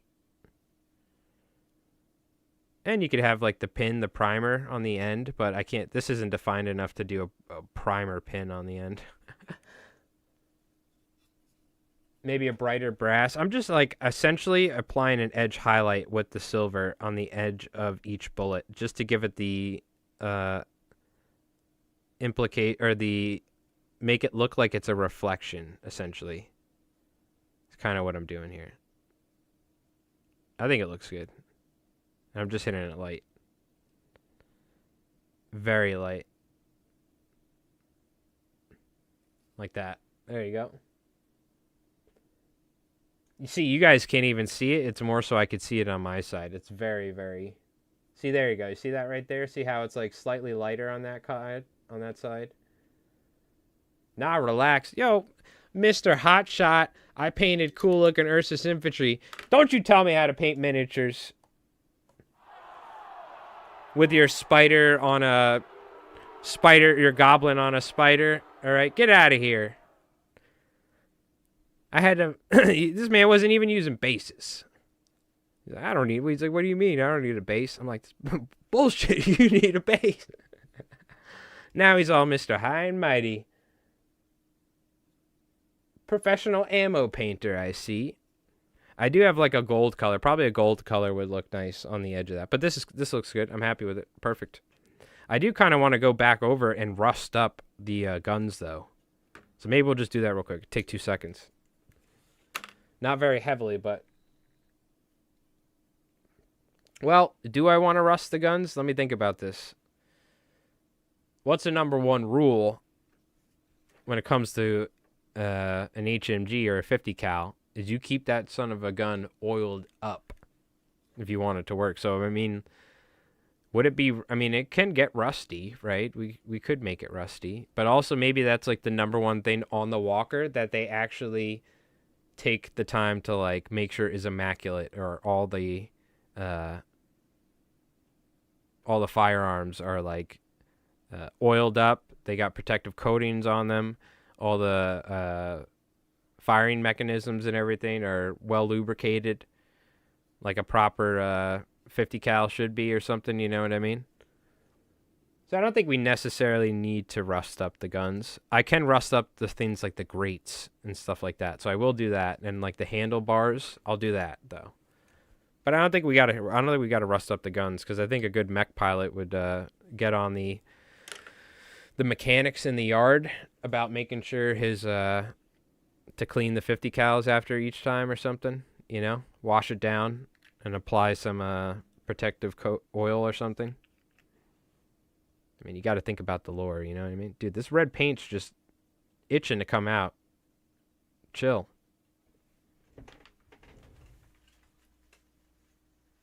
I shake it and it's already like filled up the entire cap. It's crazy.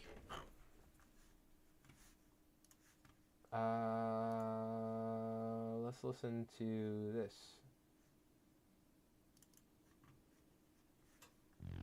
No. This. Okay. All right, let's mix this up. We're going to do the rust on here, and then we'll probably wrap it up because we've gone over 3 hours. Keith would be pissed. All right, that I'm not fly tying. Unbelievable. And I can go eat some food.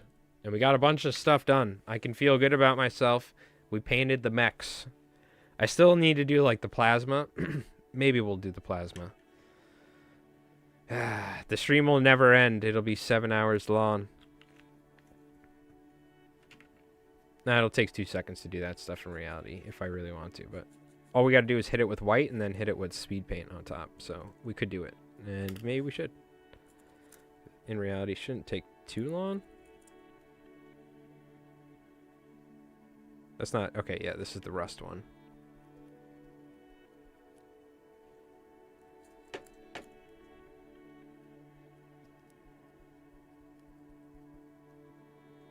Yeah, apply just a tiny bit of rust kind of color to the metal grate and stuff. That's good. We got the ventilation piping or whatever. We'll hit some of that.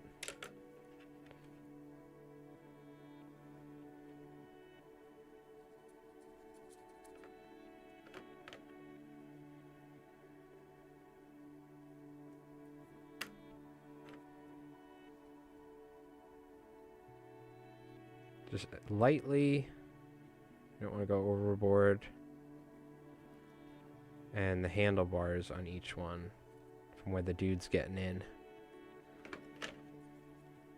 Because I picture there's like, you know how like in fighter jets, how they have those like little stairs to climb up onto the side and somebody's helping them in? In the hangar bay with the mechs, there's probably this door's open. And this thing's probably still pretty tall, right? Because there's a dude inside. So there's probably like a walkway and the guy helps him up and then he gets inside and the other dude's standing there like helping him strap in. Doing a mission debriefing, right? Same thing you see in like fighter bays or something. See, I haven't painted in a while. I'm like coming up, I'm like thinking all the lore, man. The painting, it's so easy to think about all this stuff while you're sitting there staring at the miniature for hours. That's the fun of it, I guess. Okay, that's good. That's all I really wanted to do. Maybe some of the ends of the flamethrowers. The end of the flamethrower would be, if you know how to do it, I don't even, if you're good at it, is to do the bluing on the end. Spending a lot of time in a plow truck lately and been able to catch up on the videos. Really enjoying the narratives. Hey, thank you, Boomstick. I hope you're making some money, dude. I had friends and I used to work with people that would, it would snow and they'd be like, all right, I'm going to be up all night plowing, but usually they'd make bank. So I hope you're killing it in that regard. And keeping the streets nice and clean is always good. What's the soundtrack we're listening to? I'll tell you right now. It's called Growth Decay by Density and Time, or the band is called Density Time, and the song's called Growth Decay. I don't know. You could look it up on YouTube. It's one of the songs that if you make videos and you have your YouTube studio, you can go and YouTube's like, here are videos that, or here's music that's uploaded that you can use on your YouTube. You won't get copy striked. And that being said, it's probably, if you look it up, Growth Decay by Density and Time, or vice versa, it will be on YouTube. You can listen to it. So any YouTube video you hear me, any music you hear in any YouTube video I make nowadays, whether on my Mike Rolls Dice or my Flytime channel, is a YouTube song that is from YouTube, or is on, available from YouTube, that I will not get copy striked for, and vice versa, yada yada yada. There's some good stuff on there. Like, this will work for a fly tying video, talking about fly fishing, like a discussion video. This would be great for that. All right. White, or kind of white. I don't even have white. I'm like out of white paint, so I'm using, what do you call it? Brigade Gray. That's close enough. It's close enough. And we don't need much.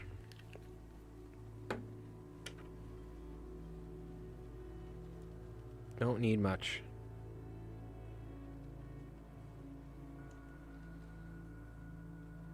But thank you, Boomstick. Appreciate it.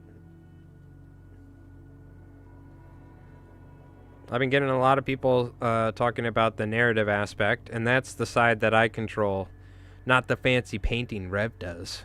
So I'm glad people like that. I'm just joking, by the way. I'm happy people think Rev paints good miniatures. Where the hell did I just put this paint? Right here?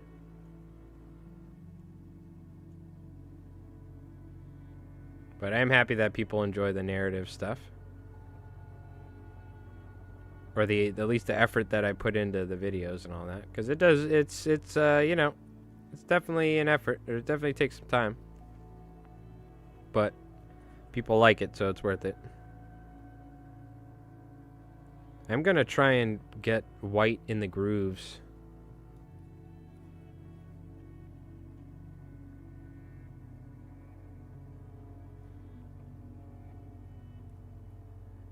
But leave some of the olive bare in between.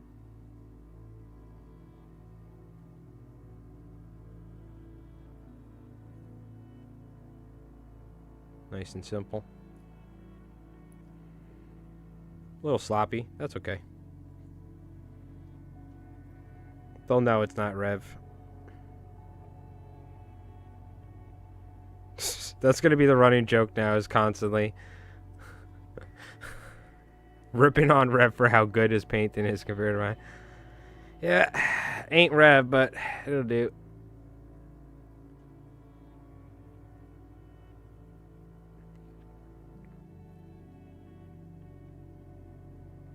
I told him, though, once we get an official Warlord minis Mike and Rev miniature, then we'll know we made it. And Rev's miniature, Rev will be a monkey. And I'll be some cool dude, like a sergeant on a rock with like a grenade launcher fist. And Rev can be a monkey.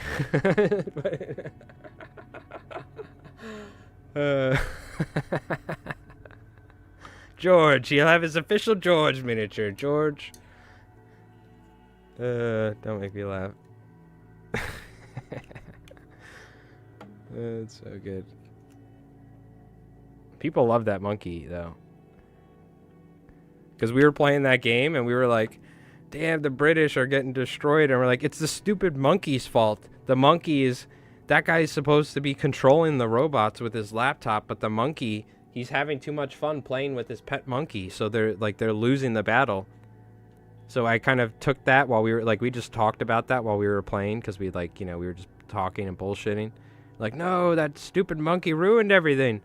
I took that and, like, turned it into that guy just playing with the monkey the whole time. Meanwhile, his commander's like, God damn it, Williamson, get on the line. We're getting torn to pieces out here. Where are you? We need your help. And he's just playing with the monkey the whole time, like. I just laughed and slipped my brush. But the monkey's now an all-star on the channel, so. But I knew that was going to happen because it's such a cool looking mini. I knew people were going to gravitate towards the monkey.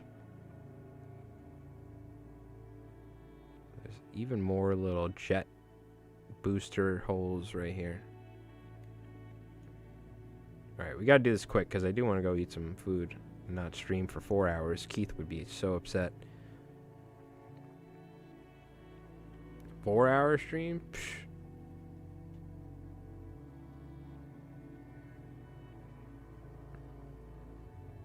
Unheard of. I used to do like, I've done 12-hour streams in the past. I've done all sorts of stuff, but nowadays, that's fine. I ain't doing subathons or something, so. Oh, I also want to hit where the panel is, because the panel, I feel like this is illuminated inside. There's like lights, like beep, boop, boop, boop. Not like holograms, but you know, we do want it somewhat illuminated, I feel like. George. Well, one of the first emotes, forever be immortalized.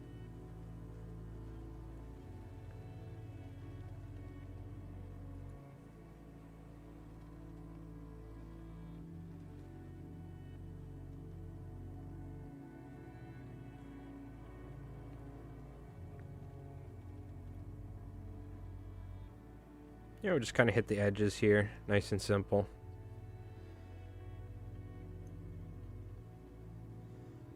Because I'm gonna put some like blue for like the jetpack sort of color I've been using. Because I picture these are like exhaust valves, right? Because I looked on Warlord and these were like colorful exhaust ports, they look like.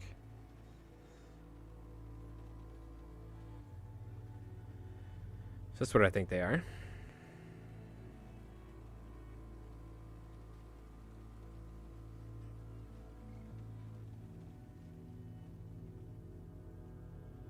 For a gray, this is a pretty white looking gray. It works good.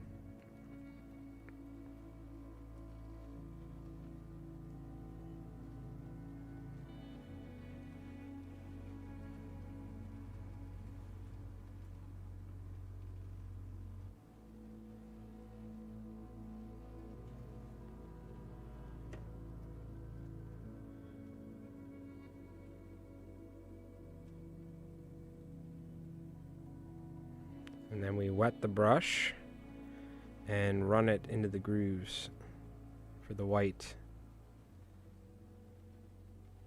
on the inside.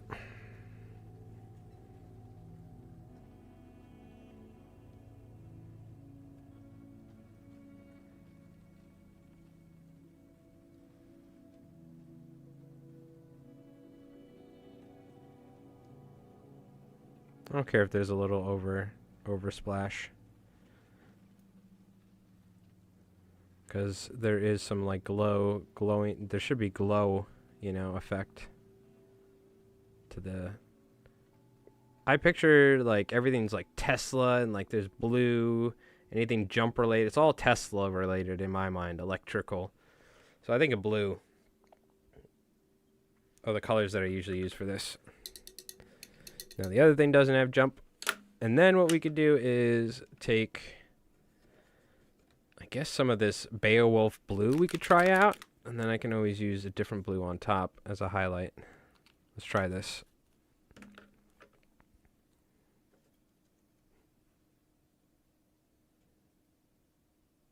It's kind of dark. It's a little too dark. Maybe we swap. I have some other ones. Let's try a different one.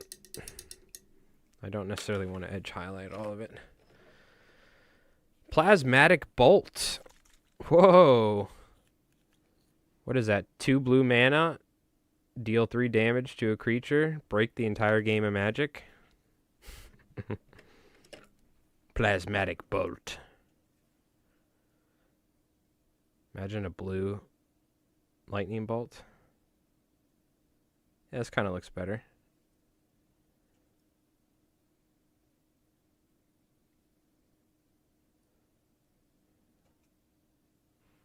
What's the other color?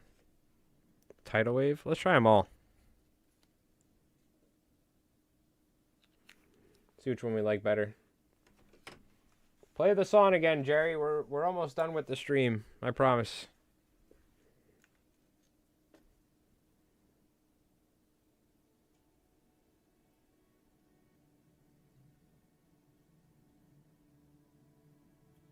Not much difference between these two that I can tell. Oh, that looks kind of good.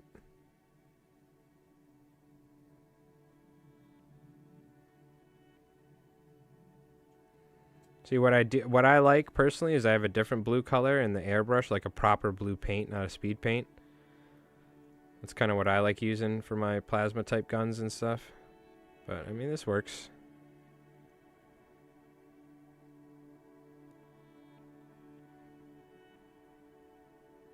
I do want to use a different color for the lights though. I'll probably use like a yellow for the lights or something.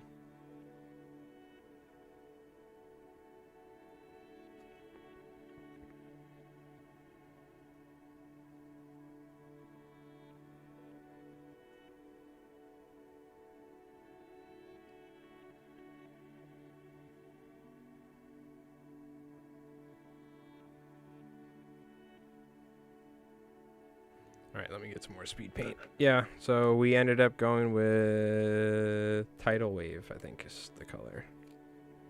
You could even mix it with some of the prismatic Bolt. Bolt was a little too subtle, or a little too light.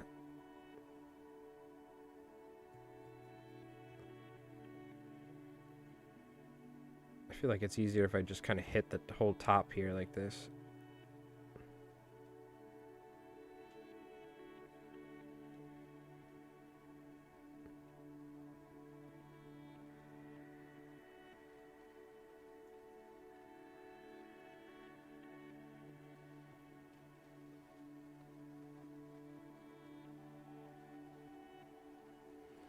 Okay. Yeah, not too shabby. I'll go with a different color for the lights.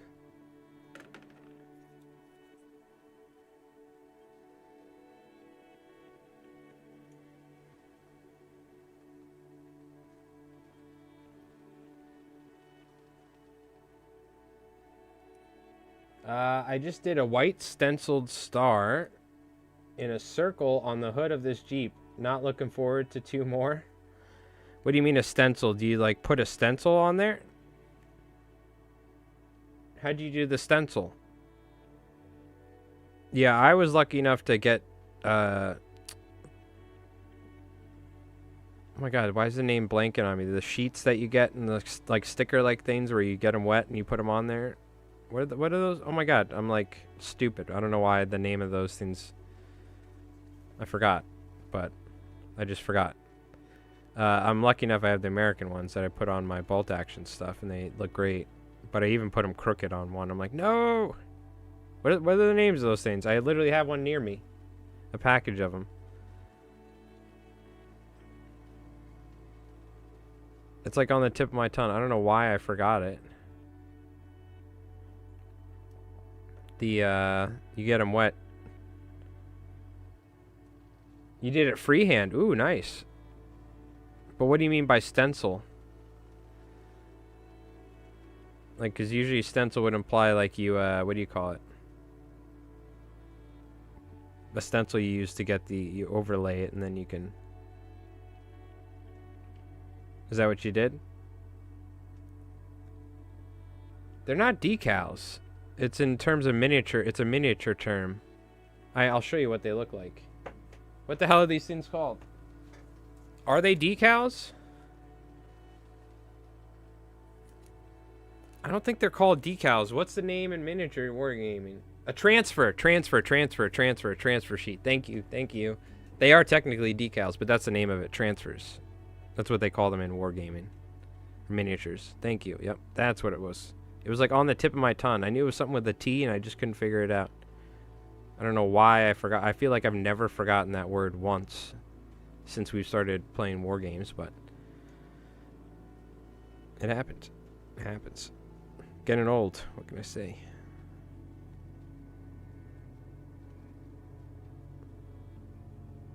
I don't know about the speed paint for the glow here, but you know what? It's fine. Maybe we could take some white and hit the dimples on top.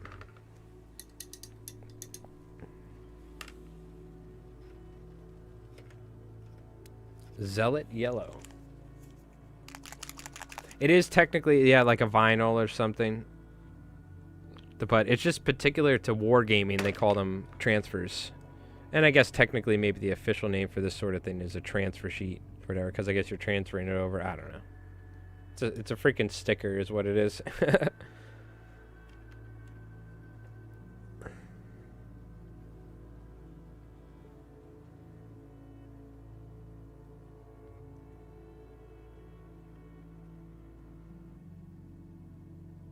Okay, we got some lights. We could do, well, I'll probably, once this dries off stream, I'll probably do some highlighting, like the little, where you have like a little mark at the top with white to make it look like a light that's on.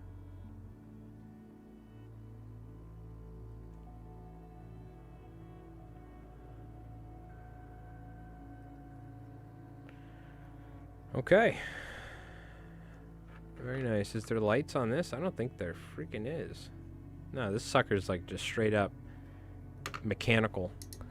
Now we can do this.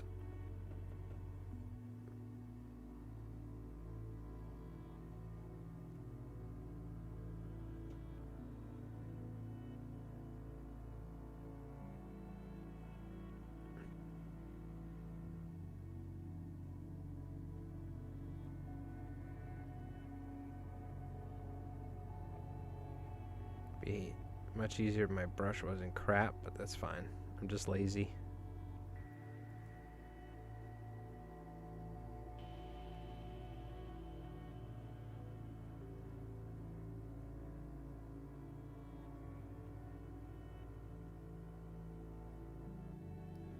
Okay, just kind of get that, and even like we could even do a little like this.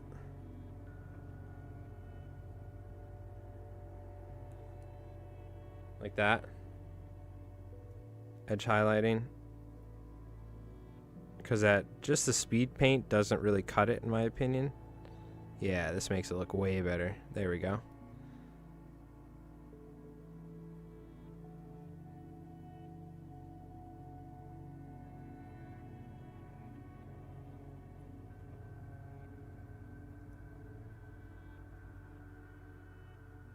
And we can do like an objective source sort of reflection on the top end of each side.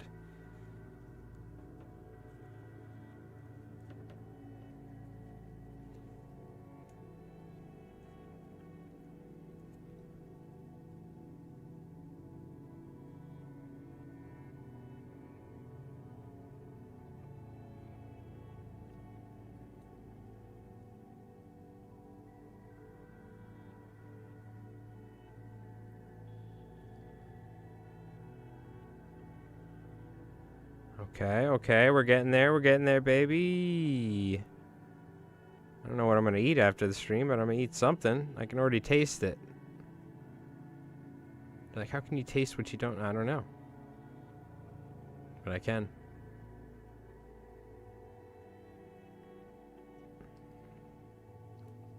And let's just hit the top side on each here like this.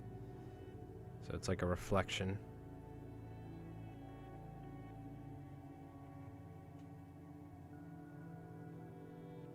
Okay.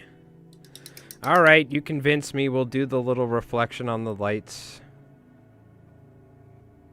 The stream will never end. Oh my god, we almost did hit 4 hours. Damn you, Keith. No!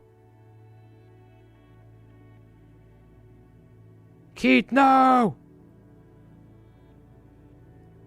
Damn it!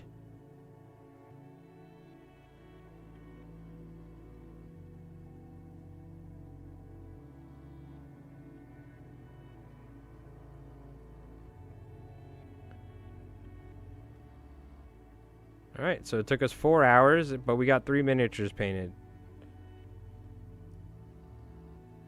I cheated on my Japanese tank. I did the background symbol, and the letter in the middle was a transfer. Ah, I see. That's alright. Looks great. However you got to do it. Looked fantastic, so.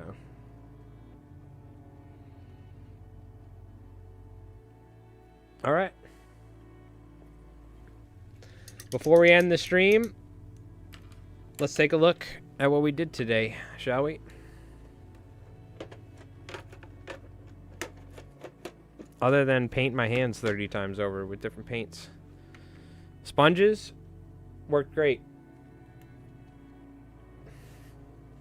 Those I'm throwing out, though, because they're old now.